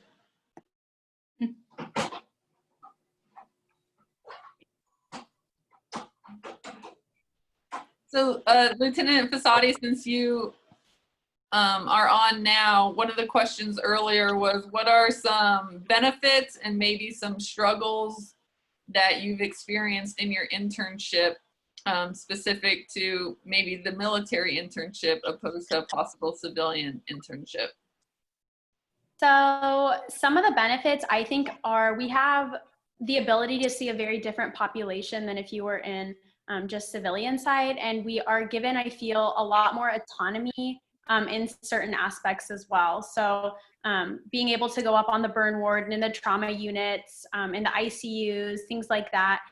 You may be able to do that in civilian internships as well, but I feel like we have more autonomy just being in the military on what we're allowed to speak about, what we can do ourselves. So like prescribing supplements and being able to run labs. You don't have to usually ask for permission to do that. That might be site dependent also, but at BMC, the dietitians here can just do that. So you have more autonomy. In the internship, you're not really the one who does that. The preceptor will do that, but it's nice to know that that's something going the military route that you are able to do. You're just given a little bit more leeway than you would be civilian side. I think that the con to being in the military internship would be the time commitment. It is more or less, compared to other civilian internships, definitely a longer, in terms of hours, it's much more longer than what the requirements are for a lot of other internship sites that are not military. So it is a time commitment, and being in the military, like it becomes your life as well. So that's just something to keep in mind. I've really enjoyed it. I know my classmates have really enjoyed it, and we wouldn't think twice about doing it again. But it's just something to be aware of, that like not only are you in uniform, but you're also like going to be a dietitian. So you have to be professional, and like there are differences between like going to work in uniform versus going to work like as a civilian. But I think really there's not a lot of cons to going this route. I think there's a lot of benefits that you get your master's and it's paid for, and you get to experience working with a military population, which is something that you would not do civilian side. But not only is it that you would see them outpatient, but also inpatient, and you may see injuries that you wouldn't see also on the civilian side. So like amputations, we've had quite a few amputations come here that we can see and get to work with. We get observed surgeries, at least at BMC. So I think there are a lot of benefits to going this route, but the time commitment is something that you would have to be okay with also. And she brings up, and I just want to emphasize, I believe Captain Rosberg brought it up in the beginning, is that you technically are in school or student status for about 2 years. So that 2 years of school commitment, and then plus another 4 years of obligation. So that would be a total of 6 years within the military for this commitment. And we do put you a lot of times in leadership roles right after graduation. So like Captain Rosberg said, he was in charge of X amount of employees. I know I was the chief of clinical nutrition right when I graduated. So they push you into these leadership positions, and you're not probably ever going to be just a staff dietitian where you only see patients. You're going to see patients, you're going to have leadership, you're going to go to meetings, you're going to be integrated within the community. So there are so many different realms and things that the military asks of you upon graduation. So that's again another thing that we look at in making you feel 100% prepared when you go into these roles sort of day one after you graduate and get your RD credential.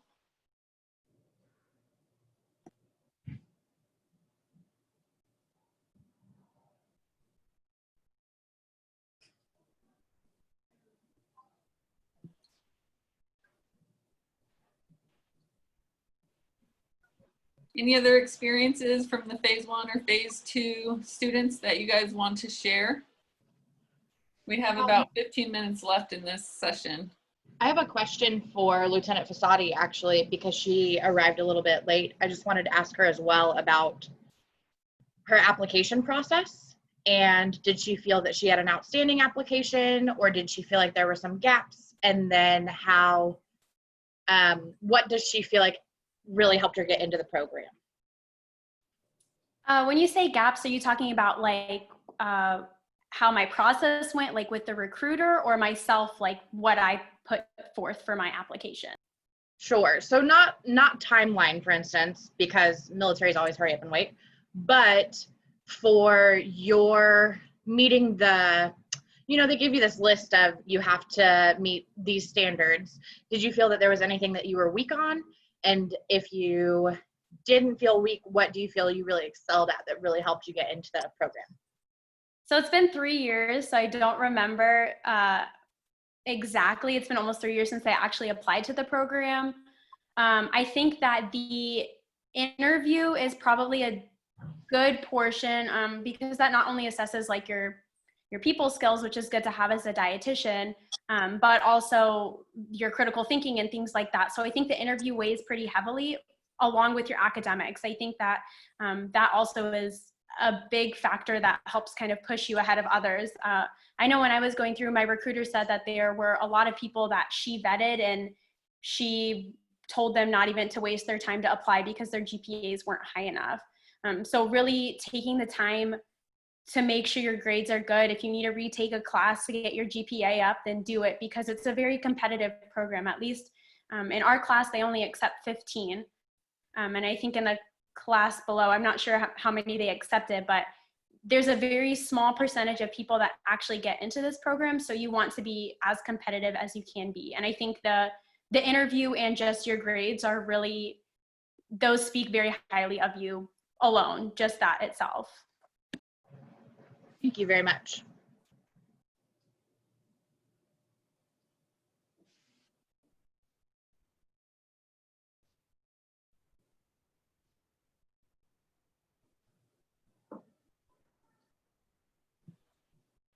Okay. Any last pearls of wisdom or stories that phase 1 or phase 2 want to share?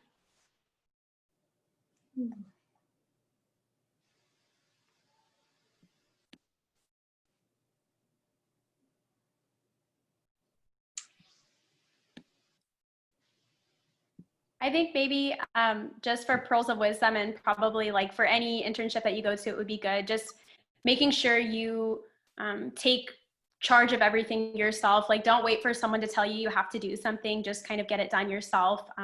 Look at everything before you start whatever rotation you're in, because you don't want to be surprised that there's a project due and you only have 1 week left in this rotation and it takes you 2 weeks to complete or something. So just being aware of everything that you need to get done before you actually start your rotation, as well as making sure you take the time to actually put forth quality work, because in the end, it's really just going to hurt yourself if you don't.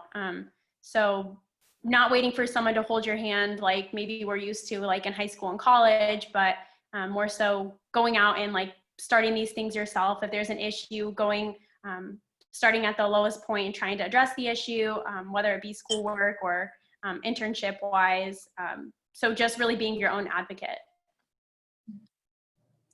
And piggybacking off of what Lieutenant Fasadi said, I think having that expectation of yourself helps you grow as a leader as well, which is then useful when you're entering the job force as a dietitian. So once you've graduated the program and you have these leadership skills that the internship and the master's portion helped you to develop, definitely helps in that aspect. And be flexible also. I know everyone kind of says that in the military, but there's like a lot of unknowns, especially at this point in time. And I know my class has experienced a lot of it going through AIM, which is like what we're using now to get placements. There's just been a lot of uncertainty and some nuances to it that we're also getting used to. So just allow yourself to be flexible and resilient, and don't let these things bother you, because that unfortunately is the way of the military, and you're going to be dealing with it your entire military career if you decide to stay in. So the internship is like a good start to getting your feet wet into trying to be adaptable and flexible with what gets thrown at you. So just make sure you're taking care of yourself, but realizing that there's a lot of uncertainty associated with being in the military at this time. So, and that's okay.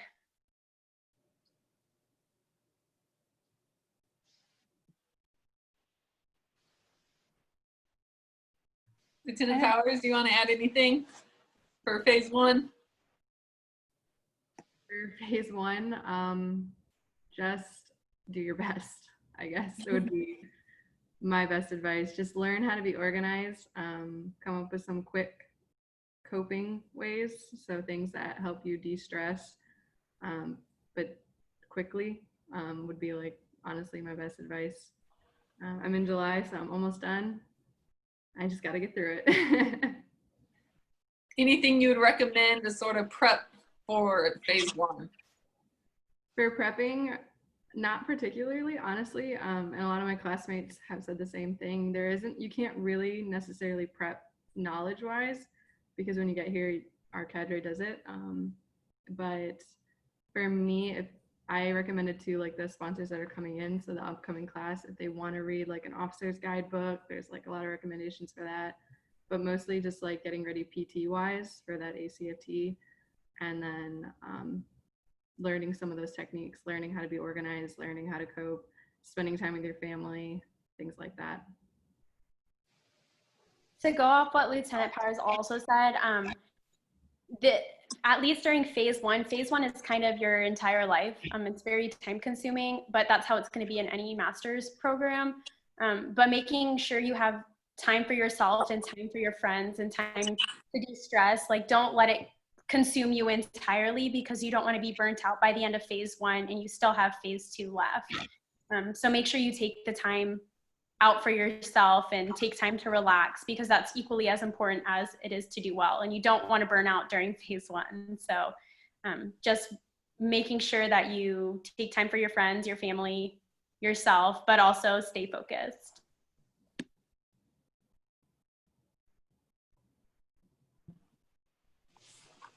And the instructors in phase one and phase two both have, again, a valued interest in your success.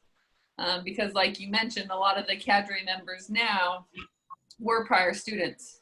So we look at every single one of you as potential replacements for us one day, right? So one day, Captain Rossbrook, myself, even, Colonel Cole, we're gonna hang our hat up one day. And so our goal is to leave the military dietetic profession in better hands. So we try to mold and shape you to be the best military dietitians. And we, again, have that personal interest because there's only around 150 dietitians within the Army right now. So we usually either cross paths in the future, future supervisors, subordinates, we will cross paths at one point in the future. So again, we have that vested interest to make you the best military dietitian, because you may be working for us in the future or possibly replacing us, right? So that's, again, another mindset that we have to, again, try to produce the best military dietitian from this program as possible.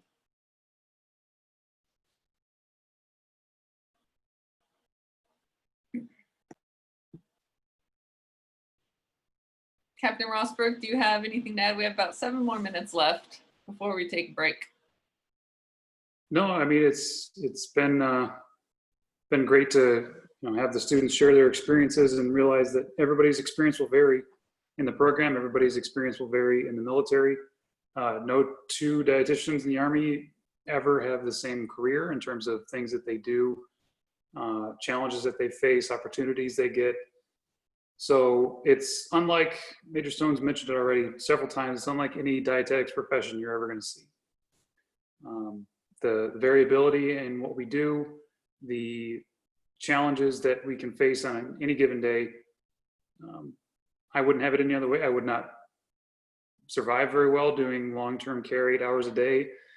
On the civilian side, I need the chaos to some extent. That's the Marine in me. I was prior service, so it's like I like the battles, and working through it with a team, and it's a great profession. So. Yep, and then also the, again, planned opportunities for progression in your career. So again, civilian dietitian, you can be a renal dietitian, you can be a renal dietitian for 20 years. and stay in that position. In the military, every 3 years, you sort of have planned progression on increased opportunity, increased leadership, increased responsibility to continue to push yourself outside of your comfort zone. Another great opportunity is travel. So if you do like to travel, it's another great opportunity. I've been able to go to Korea. While in Korea, I was able to go on vacation to Australia. There's opportunities Germany. You get stationed in Germany, Italy, any of those various locations that you may be interested in possibly getting out, going abroad, and again, being able to see the world while being a dietitian.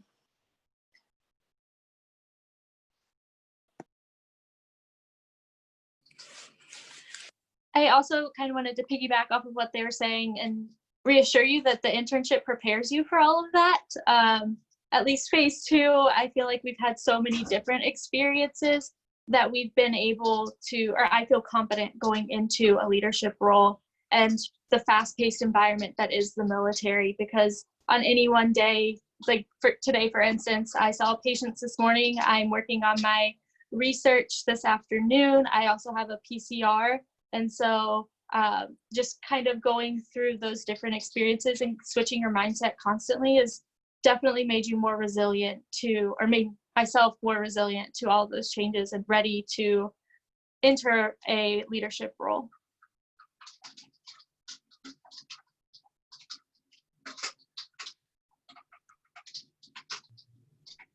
I have one question.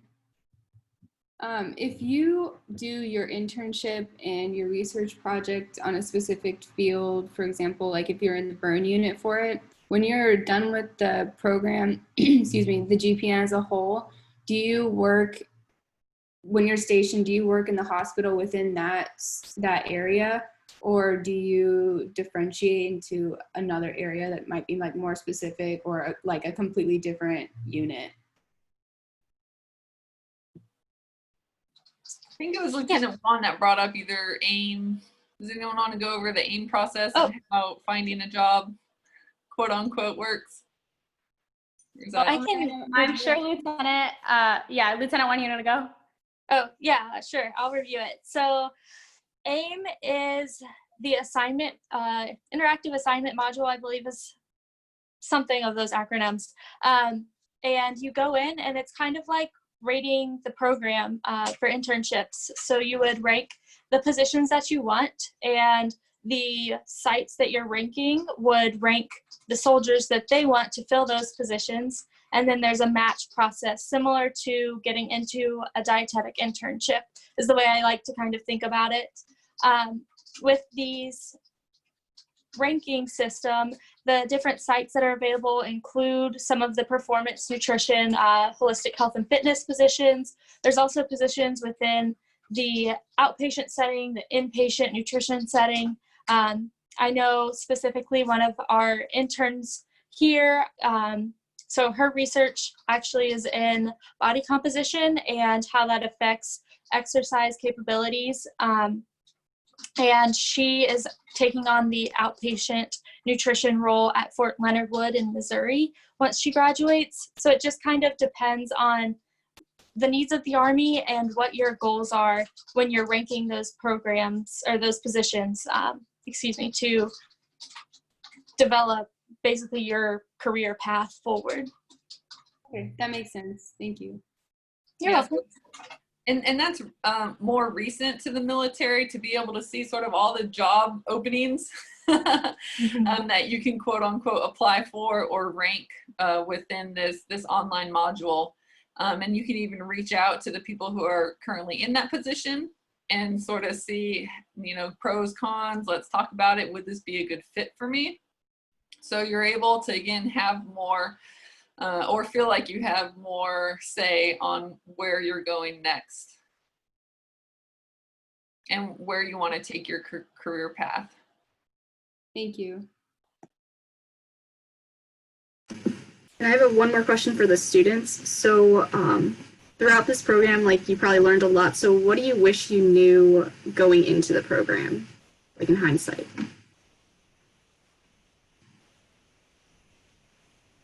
I guess guess for me, so I went to Western Michigan. It's a more of a sustainability type, environmental type program. So I didn't have any sports nutrition, anything. So going to the program, that was probably a little hard for me, I guess. Those are my weakest classes, with Captain Rosberg actually, but they're also my favorite. So, you know, I hope, does that answer your question? Yes, thanks. Anything non-academic? Like for this program? Mm-hmm. Preparing yourself for the, besides you said physical fitness earlier, but. Yeah, so the fitness part, but I also had kind of a unique experience too, because before this program, I actually got like kind of an internship in Alaska for 3 months. And that definitely was more of a, it gave me a lot of leadership experience, I guess, because they basically, we had to run this summer camp with a bunch of kids, and we didn't have any guidance or anything. They were just like, you have this amount of hours a day. Here are your 25-year-olds, do something. So I guess for me, that was like a huge prep thing. So probably before the program, volunteer, get some experience with like being uncomfortable, honestly, and just having to grow from that. That would be like my best advice for the summer before.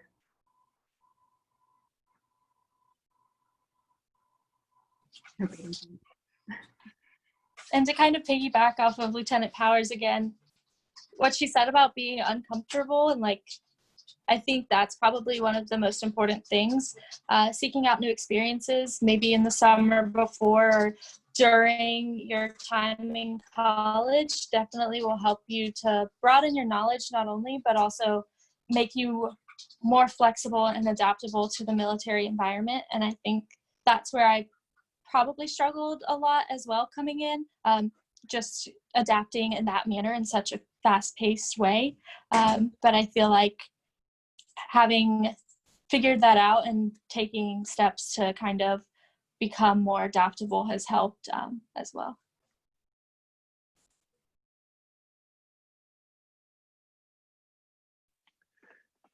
Captain Rosberg. Brooke, is it Rosberg? Yep. So I see you have the CSCS certification and then the TSAC facilitator certification. Mm-hmm.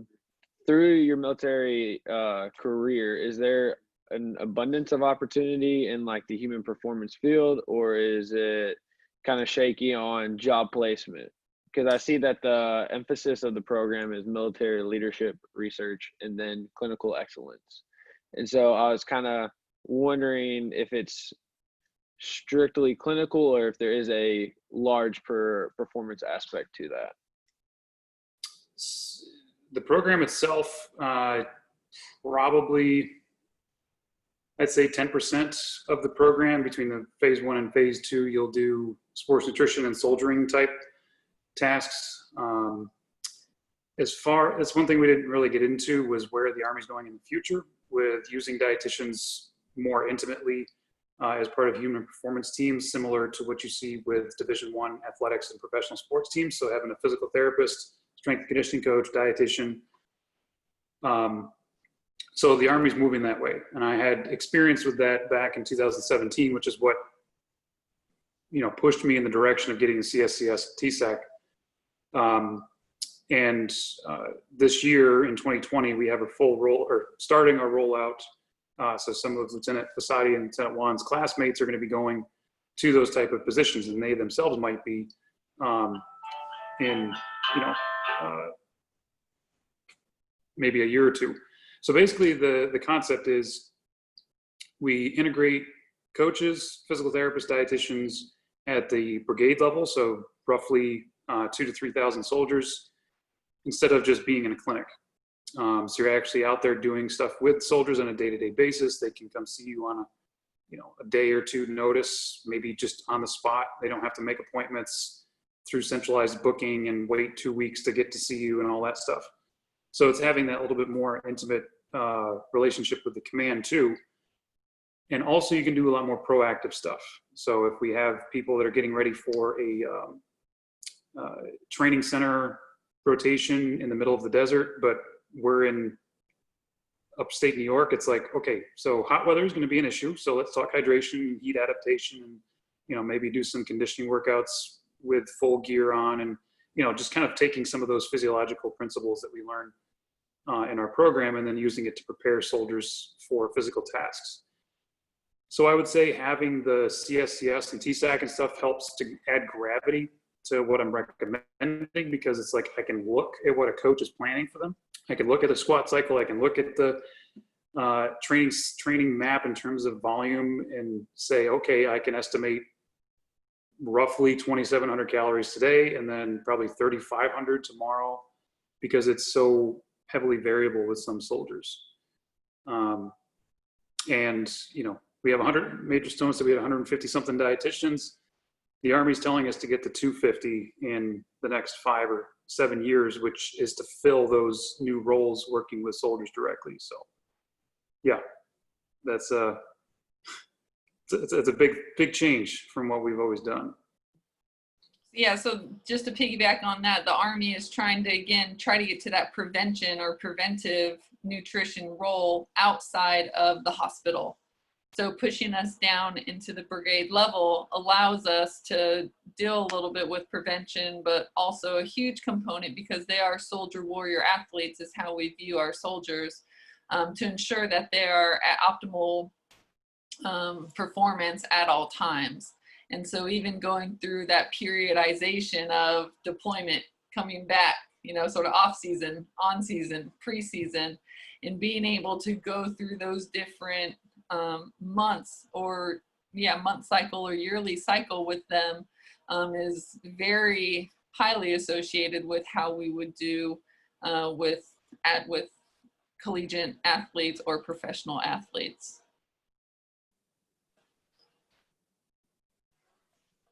Okay, that definitely answers my question. I was after reviewing the program and then also seeing that list of the hours on rotations.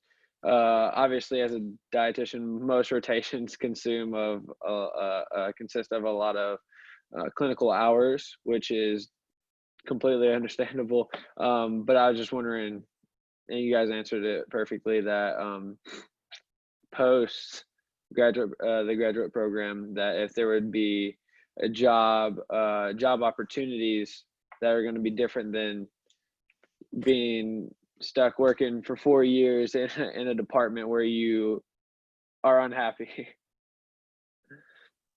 Yeah, so within the internship, we only have around 2 weeks dedicated to your performance rotation.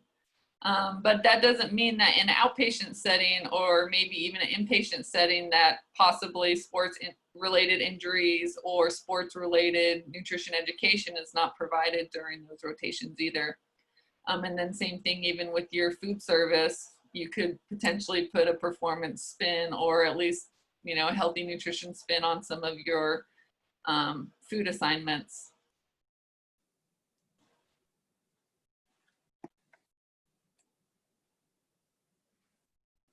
And then we do have an awesome performance lab in phase 1. Captain Rosberg, do you want to talk about some of our toys? Yeah, sure. So we had some pictures up on the slideshow. Mr. Krause, I don't know if you're still on here. We could probably switch back to some of the pictures. But we do have, in our lab, we have a DEXA, so dual energy X-ray. We have in-body 770s, so research grade biological impedance machine. So the students learn how to do DEXAs, biological impedance, skin fold, circumference equations. So like body fat, they know it.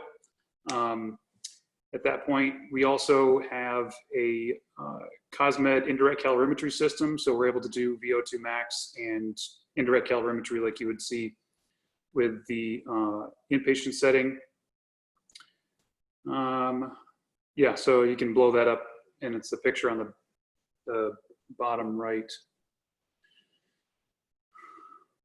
Yeah, so basically we can put students through an exercise protocol and see, you know, fuel mixtures, so carbohydrates versus fat versus lactate fuel during maximal effort exercise. We have Zephyr systems, so those are really advanced Fitbits basically that you wear up against your skin. They monitor your heart rate, breathing rate, force generation, G forces of your speed and all that stuff. So we have a number of different things that we can do. We can run some research protocols alongside physical therapy. We can do, I got plenty of ideas. I got some new equipment on order that should be here shortly. Lactate threshold, blood glucose and ketone response to exercise. We can do some of that stuff because the students learn about ketogenesis in first semester. And yeah, so we try to push the envelope and make students uncomfortable because they get a pretty dogmatic education in undergrad, and the military is not nice with that. So you'll get a lot of people that are very, how do I say, discerning consumers of information. They like to push the boundaries because they are, you know, their life depends on their body moving fast and being powerful. So they'll push the envelope with cutting edge things, and we have to be up to speed on that stuff. So.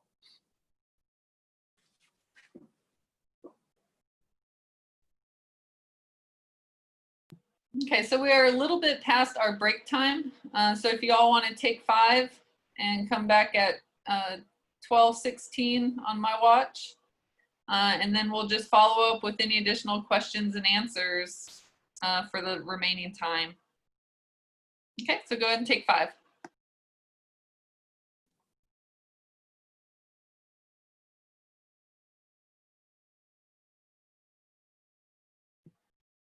Phase 1, phase 2, if you have to jump off, that's fine and appropriate. We understand. And again, thank you for your time.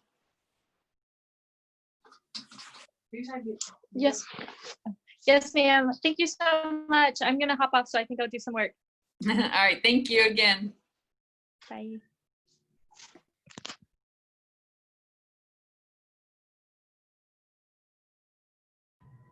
I'm also going to hop off, ma'am, so I can eat before your class this afternoon. So thank you.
Okay, so the rest of the time is just dedicated to a question and answer period. So thought about any additional questions about the program in general, application process, timeline.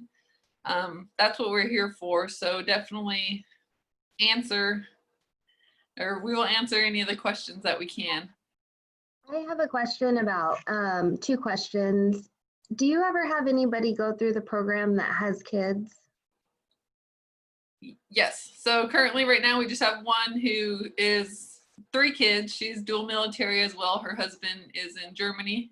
She has her 3 kids at home here during the phase 1. Okay. And then the other question would be, I've heard if you submit an application through DICUS and get an offer through like as an accepting, and you turn it down, like say if you change your mind somewhere down the line, I've been told that it looks really bad for applying for internships in the future. Is that something that you know anything about?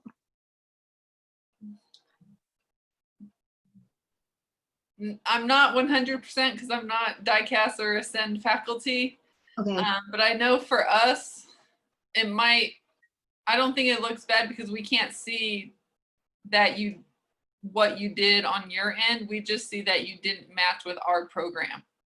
Okay. So we only get, we only get to see from the instructor side or the program director side, the people who actually matched with us. Okay, so you don't know how it goes as far as choosing someone. I just know, so I was told that if you get accepted and you're like, you know, this is just a lot, I don't know if I can do it, and you change your mind, then if you go and try to rerun it and pick another internship, they'll be like, I don't really want to pick them because they turned down a different internship that they were offered. Are you talking about in the same cycle, or like say that happens in fall and then you try to resubmit and match for the spring? I'm not 100% sure. I think it may be both. I think they just put a flag on your thing saying that you've turned down an offer. Yeah, I'm not exactly sure on the DICAS side. Okay. I only know from the program director side and what we see. Okay, thank you. I think it's worth remembering that we are in unprecedented times. So if you have to say, I can't do this for whatever reason, it's going to be looked at less harshly. Like, so much of life now is so chaotic and such a gray area, and not everything's as cut and dried as it was previously. Mm-hmm. So just remember that if you change your mind about accepting this particular program or any other program or anything else in your life, it does not forbid you from pursuing dreams beyond that point. Yeah. That's just from a personal standpoint. Like I told you, I'm going back to school after 10 years away, and my original game plan for life has done a complete 180. So things change and it'll be fine.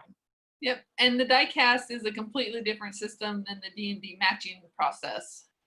So even though you go through the DICAS and upload all your stuff, you still have to do the matching process, which is the D&D matching process. And so like we mentioned earlier, we do DICAS in the fall with all your application submission, but then the D&D matching for us is in the spring.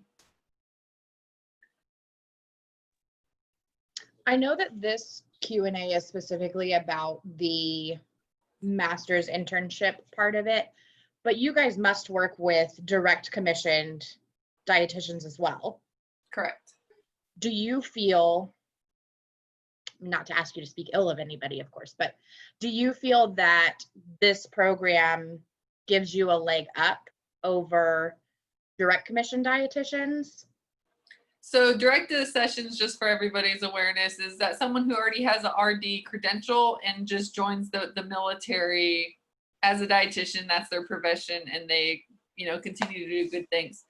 The main differences between direct accession and GPN graduates is one, you do have a master's degree, so you do not have to have a master's degree to be a direct accession in the Army. You just have to have your RD credential. And then also, again, you have 2 years of integrated within the military medical profession So you already have a leg up, so to speak, on how our systems work, and you have, again, that year of internship to get integrated with what we expect you to do. Versus direct accession, going from civilian one day to military the other day. Sometimes a little bit of that shell shock does happen, but again, it all depends on the person and their adaptability to their environment. As far as promotions and stuff like that, I think one of the major differences is if you have a master's or if you don't have a master's, because that can look, again, at the promotion boards a little different as far as just having a bachelor's versus a master's. Thank you. But a lot of our direct accessions are coming in with masters now. Anything to add, Captain Rossbrook? Yeah, I would say some of the sharpest dietitians that I know that we have in the Army right now are not GPN grads. I think the first couple of years, the curve is much sharper in terms of GPN grads being a little bit more successful in that initial early captain phase. Mm-hmm. And then by the time they get to mid-captain, especially if they're adaptable, they're, you know, 3 or 4 years in, they're neck and neck, really. Yeah. So yeah, it's not like we're feed forward only GPN grads. And like right now, most of our top leaders are not GPN grads. Of course, we haven't been around as long as they've been in, but you know, they were just straight out of Michigan State or Georgia or whatever, and they've done exceptionally well. So. Mm-hmm. Yeah, but just again, that initial curve of learning, just adapting to the military profession in general. But other than that, no significant differences.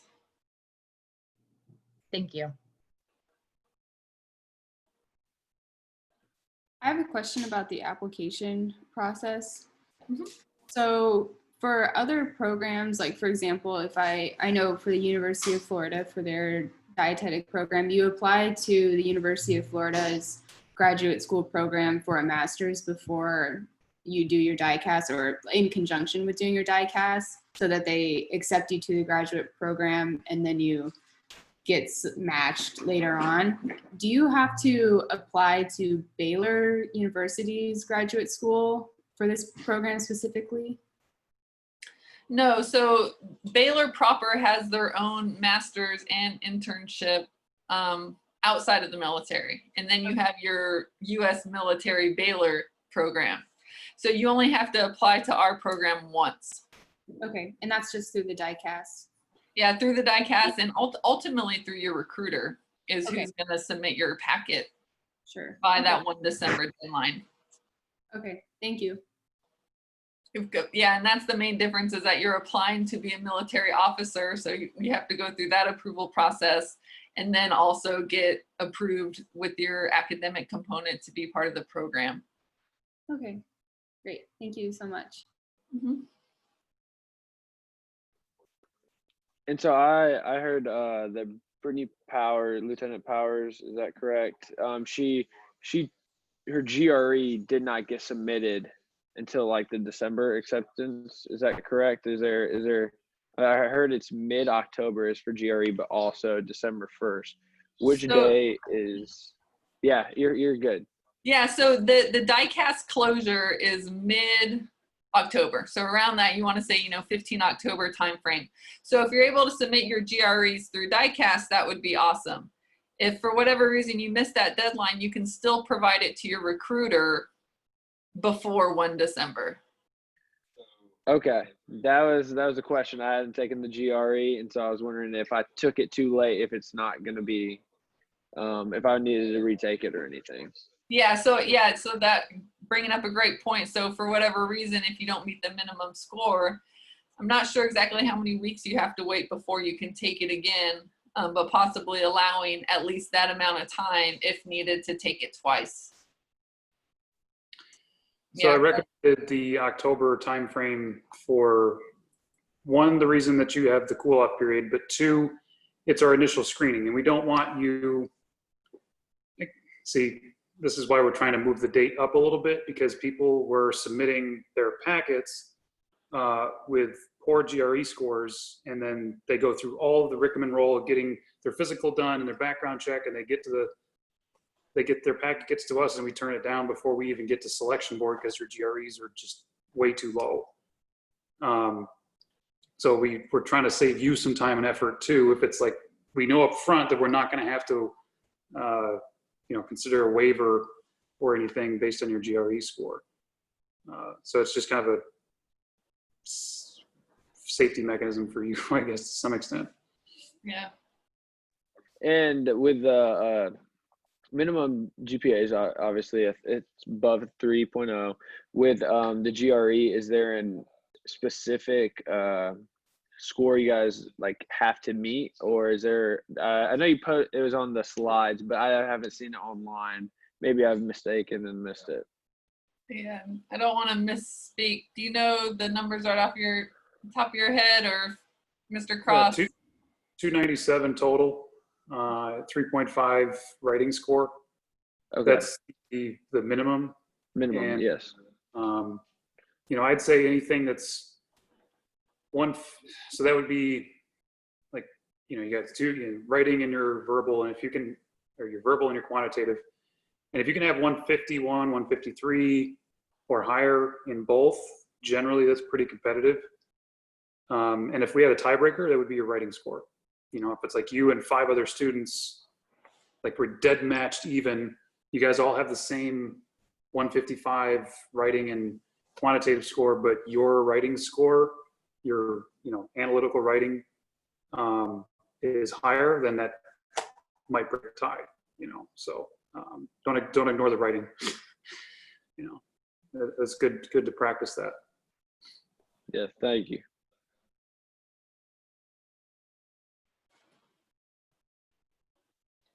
All right, what other questions do we have?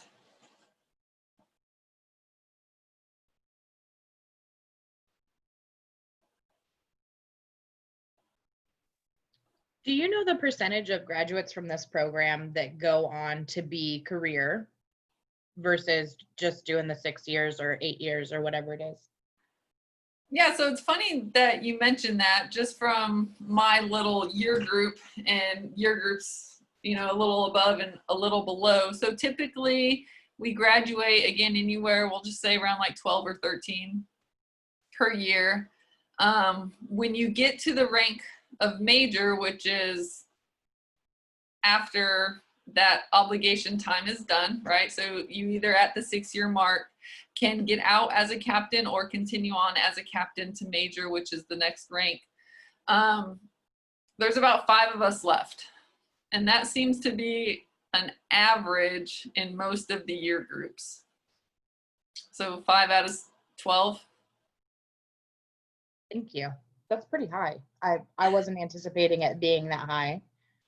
I was curious because of the new increased number of dietitians going in. If there's a really low retention rate, then you're going to need to increase those class numbers. So I was just trying to figure out, is it still going to be 15 people a year max, even with the new internship site out of Bragg? Yeah, so with our new model that we're moving to in 2023,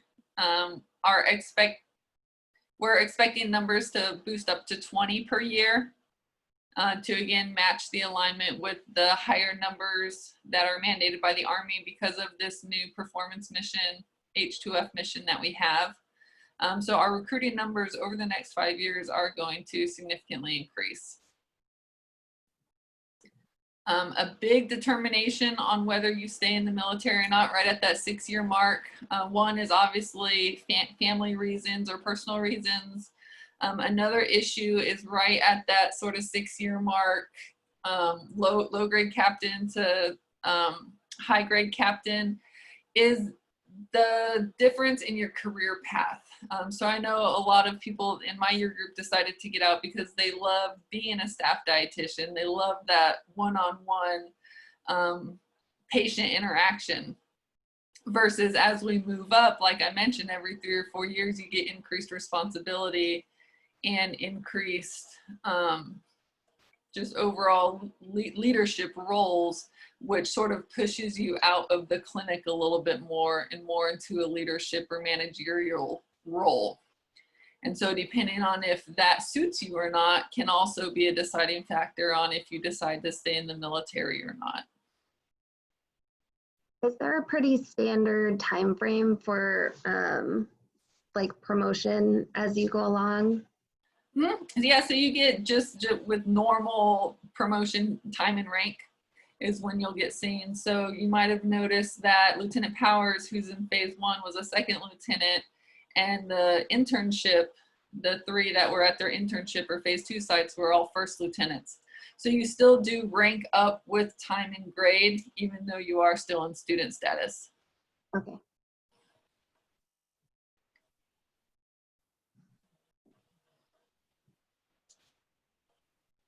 What should you expect from a phone interview should you have one? They're just standard questions, and again, more discussing leadership experience, personability, being able to answer questions appropriately. So again, just general interview type questions, strengths, weaknesses, you know, just any of those types of things. Cam Rossbrook, you want to add anything to that? So you'll still get some scenario questions like you would expect for civilian internship interviews. I mean, all of us that got into this program probably had 5 or 7 other interviews, unless they actually just applied to us, which is a risk. But yeah, so you'll have some scenario questions. You'll have, you know, what's your leadership style, the whole. So when Major Stone was going over selection criteria, she mentioned interest in military service. And some people, like I have no ROTC experience, I don't know anybody in the military, I don't even know where a local Army base is. How do I show military interest in military service? One of the things I would really recommend you do is to, you know, peruse the military nutrition research and see kind of like what are some of the issues that we constantly run into. Underfeeding, vitamin D deficiencies, musculoskeletal injuries, and how nutrition plays into that, right? So if you can elaborate and clearly articulate how your personality or your skill sets would be beneficial to improving a soldier's life and their livelihood, their ability to sustain function, because that's what we're here for. We need to have enough people ready to fight the wars. So, you know, saying I want to help people, not going to go well, right? So be more specific, especially when it comes to the military. And I put it in the chat box. Same thing goes for your letters of support, letters of recommendation. So if you can have that honest conversation with your advisor or professor, boss, whoever's writing a letter, and say, I'm interested in being a leader and an officer and a dietitian in the Army.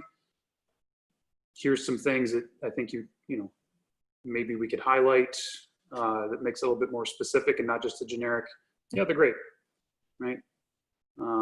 So yeah, do just a quick 30, 60-minute pre-research on some military nutrition issues would be really beneficial. Great, thank you.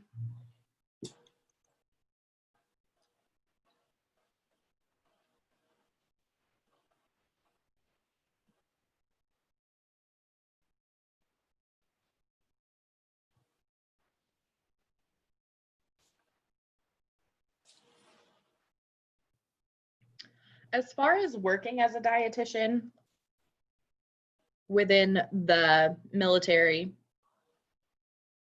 I know you guys talk about like what typical days look like and everything, but I'm assuming that most dietitians within the military, if they're in a clinical aspect, may have a 24-hour rotation schedule. But if you're moving to that team aspect, is it anticipating that it's going to be a lot less like an 8 to 5 job? I mean, part of the draw for this particular path is that you're not boxed into a traditional 8 to 5 lifestyle. So do you guys find that you have a lot more variation on that? So your typical, like if you got a clinical job up front, you might work, 7 to 4 type situation. Monday through Friday, most likely. Yeah, Monday through Friday. The operational holistic health and fitness roles, yes, because you are a deployable asset, right? So if that unit goes to Afghanistan or Iraq or wherever, you're going, and that might include 16-hour days for 7 or 12 months or whatever. But by then you'll have been used to it because you've been in the military for a little bit of time. So yeah, you might find with an operational unit, even if they're at home, you might have 3 or 5 weeks where it's pretty much just seeing individual soldiers, going to the dining facility, doing some reviews of menus and stuff. Might be 6 a.m. start, 4 or 5 p.m. finish. And then you change your schedule completely when everybody goes to the field environment. Either you go with them, and you have those really long days and long hours, or you stay behind and you still see patients and whatnot. It depends on what they need you for. So yeah, your clinical job will be pretty standard, and then your operational jobs will be very highly variable. Yeah, predictable versus unpredictable, depending on which route is taken. I see. Thank you very much. Do those two positions depend on like where you go, like which base you go to after you're done with the internship? Not necessarily what base, but what position. So like they were mentioning earlier, you're going to have a list of all the available possible positions that you can compete for, and you can top rank. You're supposed to top rank your top 10. Okay. And depending on which route you want to go, you can do all of the medical training facility ones, or you can do all H2F or brigade level roles, depending on where your interests are. Okay. And then the needs of the Army come into play, right? So there's always that aspect, but again, having that discussion with your human resources or HR on where your passions are, they do try to take that into consideration. And that would also obviously be displayed on how you rank your positions that you want.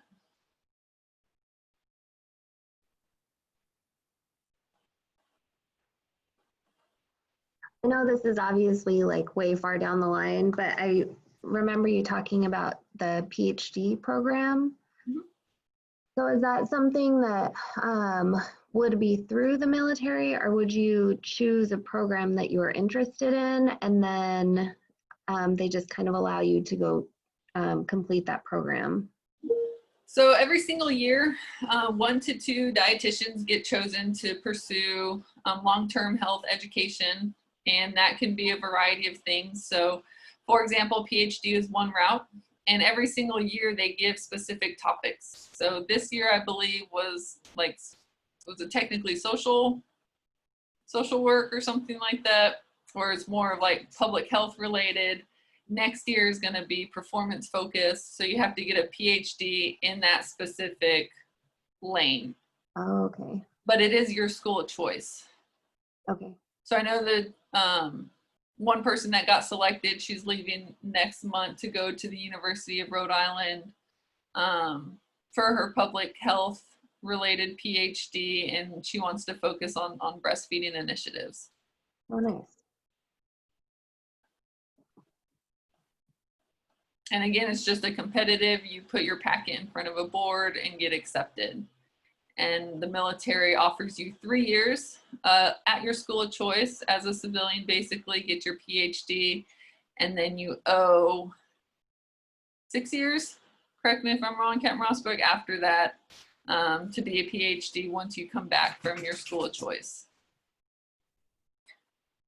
Yeah, so key point is you retain all of your rank, you retain all of your pay and benefits specific to that location. So if you decide to go to school at NYU in Manhattan, you get housing allowance appropriate for Manhattan, right? So it's still a very sustainable route. And then afterwards, their utilization is pretty specific to either teaching or research. So the military has a couple different research labs that you can work for. You can come back to GPN and teach, and be a research director at the hospitals, right? So it's usually going to be a direct utilization of that research skill set very quickly. And then after that 6 years, if you've still got time or you got just a few more years to retirement, you might get a job that's, again, still researching, or you could be put back into that, leadership roles. So like our chief dietitian right now, she did a program like that, got a PhD or doctorate in public health, came to the GPN, taught, was a research director, and then now she's the head dietitian in the Army. So she just kind of moved up beyond that. So it doesn't doom you just to research only, but yeah, it's great opportunity. Do note that you have to have the master's in order to apply for that. And the trickiest part is finding a civilian program that will let you finish in 3, because they're all addicted to the 5-year PhD model. So it takes some persuasion. You got to do some groundwork on your own. Yeah, it's a fantastic opportunity. I actually applied, so I'm still waiting to hear if I got it or not. And then other broadening opportunities besides the PhD route. So if you decide research is not for you, other broadening opportunities that are available is something called training with industries, where the military allows you to go out into the civilian sector with known companies that are sort of ahead of their time, or can offer a specific perspective that will allow the military to continue to grow. So for example, in the past, we sent a dietitian for a year to the Olympic Training Center to work with that population. Again, inundated within that realm, they come back to the military having a lot more, again, sports performance background that, again, only contributes to the Army's growth. More recently, we've sent a dietitian up to West Point to work with the collegiate athlete population for a year, to, again, inundated within that realm. That's all they do for a year, typically in civilian attire. And then again, they come back as a subject matter expert in those specific types of experiences. I think previously we've even sent one to the academy, so up in Chicago for a year to look at policies. I did one last year with USAA, if you've ever heard of USA Insurance Company. They have a phenomenal worksite wellness program, incentivizing healthy eating and all of those types of things. So I was able to work at USA for a year, and now more of a subject matter expert in public health and nutrition environment and those types of realms for that. So there are opportunities outside of just the PhD to, again, continue hone in on what you might consider being a subject matter expert in those different lanes within nutrition.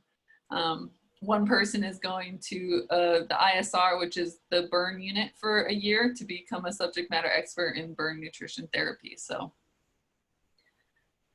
a lot of opportunities, and like I mentioned before, the Army invests in their people continuously.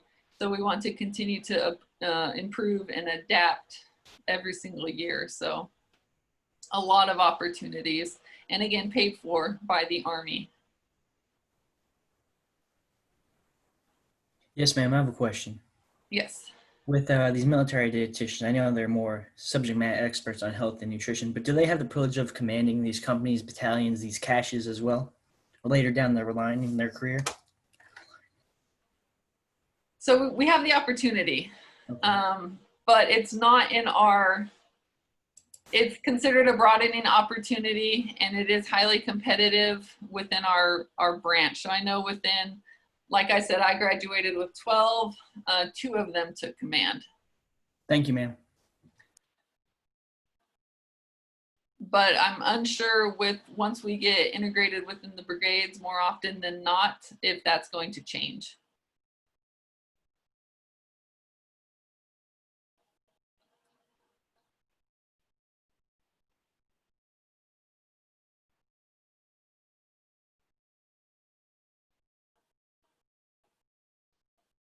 Okay, I'll leave it open for maybe a couple more minutes, and if we don't have any other questions, then we'll conclude our session here.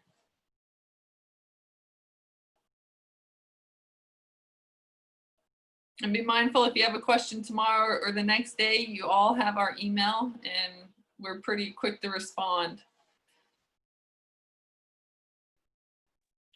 I have kind of a random question that's not really pertaining to the program, but I'm in marching band at Oregon State, and I was wondering if there's any sort of military band on base. There is a military band, but that is a completely separate job. So people get, brought into the military for band. And I'm not sure if that can be an additional duty or something that you can do on the side. I really can't answer that question 100%. That's okay, thank you. I'm just wondering. Yeah,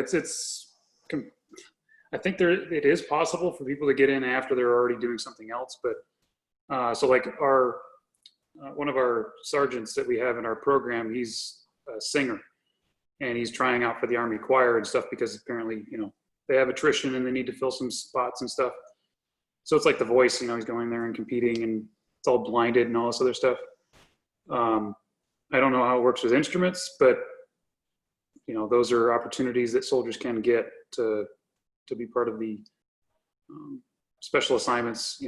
We have, actually, that's another thing too, is like we have PAs, so physician assistants in our corps that sometimes will go and work at the Pentagon or Capitol Hill and stuff and work on policy. So just wanted to mention another broadening opportunity that sometimes pops up regardless of what you actually do for a medical profession. Mm-hmm.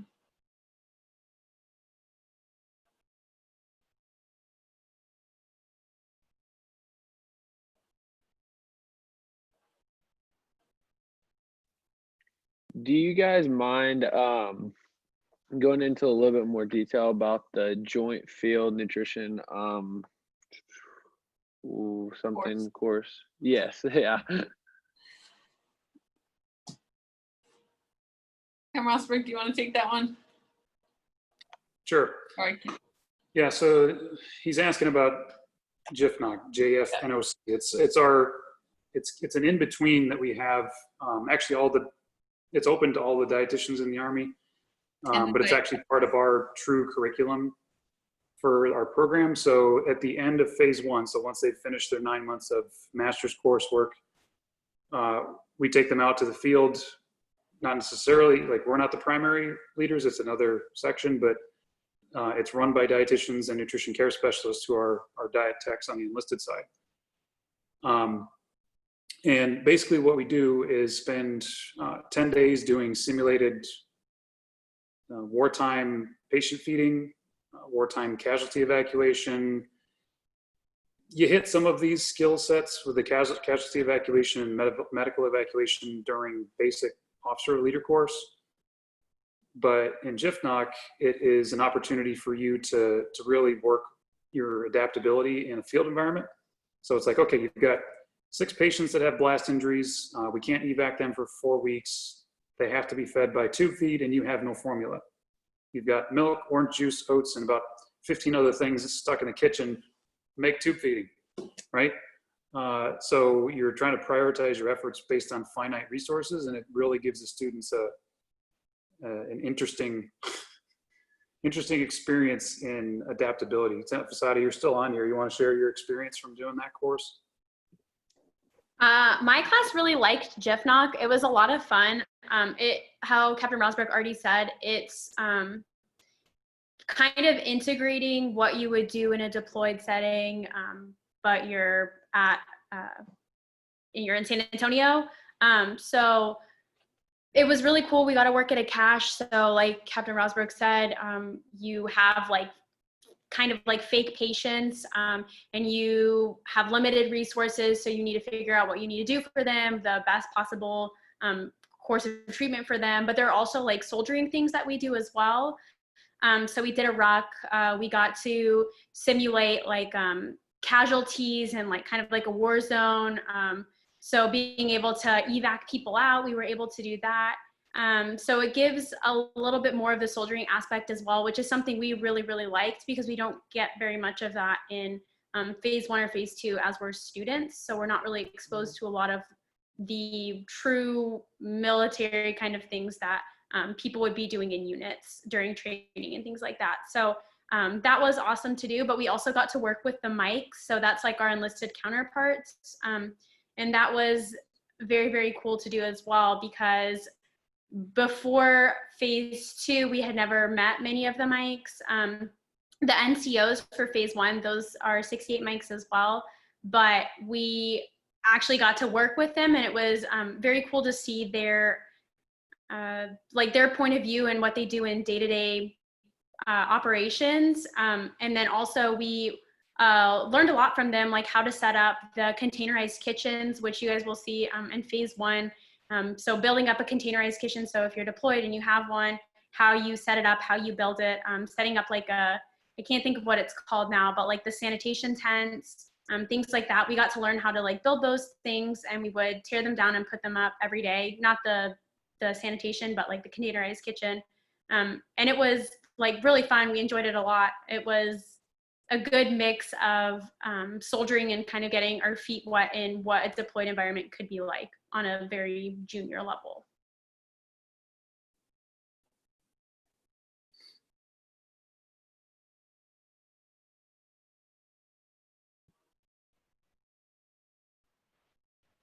And those types of skills can be utilized even when not deployed. So if you are in a brigade unit or something like that and they go to the field, sometimes you will be mandated to cook out of these things.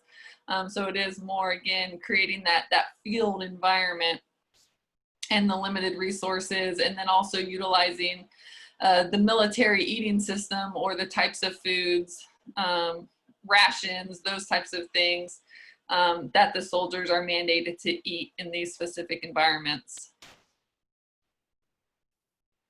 Yeah, thank you.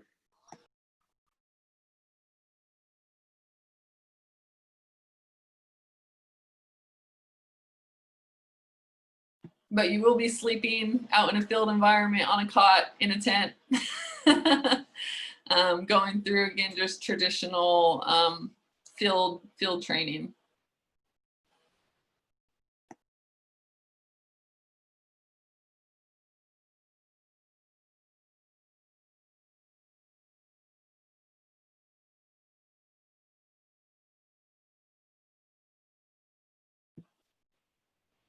Okay. Any other last questions or comments?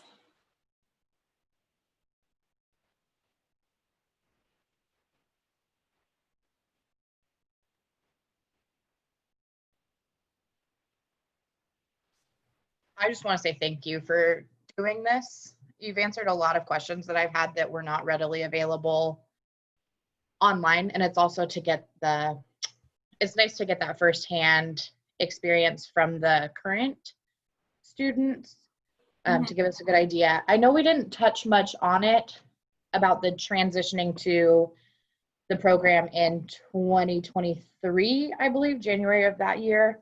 You're going to be transitioning. You said that, I believe, I may be misrecalling this, but you said it was 24 months at San Antonio for that program? Correct. So it's going to be an integrated program where it's going to be the didactic portion, which is the schoolhouse portion, and the internship at the same time. Okay. So for example, you might have classes on Monday and Tuesday, and then you go do what they're calling now supervised experiential learning hours down at BAMC or the hospital. So you're gonna learn about it, the didactic portion, and then you're gonna be able to apply it right away in the medical field training arena, or having your internship, quote unquote, at the same time. Okay. So Thank instead you. of having like a phase 1 for 9 months and then your internship for 12 months, it's just going to be 24 months of doing both. So a little less strenuous. So we're not trying to push in all of those graduate hours in 9 months. You're going to have 2 years to do the didactic portion with the internship, quote unquote, at the same time.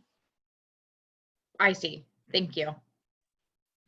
Is the reason for that change because of the future education models? So the future education model, and as you all may be aware, 2025 is now mandated to have a master's degree as a dietitian. So again, we are in that forefront, always trying to lead from the front and starting to adapt early.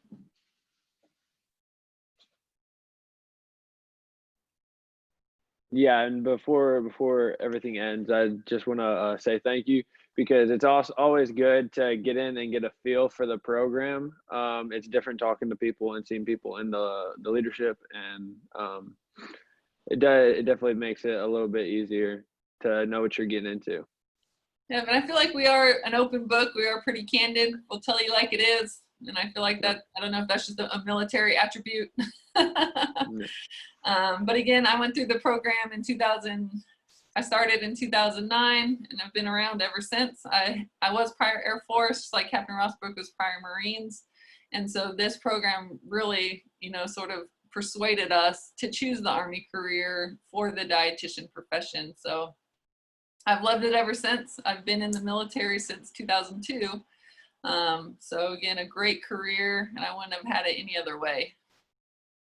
So I appreciate your time and everybody's, again, afternoon to spend with us to hear about our amazing program. I might be a little biased, but again, if you have any additional questions, comments, concerns, recruiter issues, you have our information, our email, and again, we are very approachable and you can get access to us relatively quickly. So again, thank you so much, and I'll turn it over to Captain Rosbrook for any closing remarks.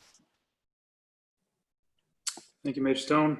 So yeah, you guys have Mr. Cross's contact for any type of administrative questions with DICAS, D&D Digital, stuff like that. He'll be able to help you with just about any of that. If you have questions about the profession itself, the academics, what to maybe, if you want a second opinion on your transcripts in terms of competitiveness or anything, you can always reach out to one of the officers. We can probably give you an honest opinion on some stuff.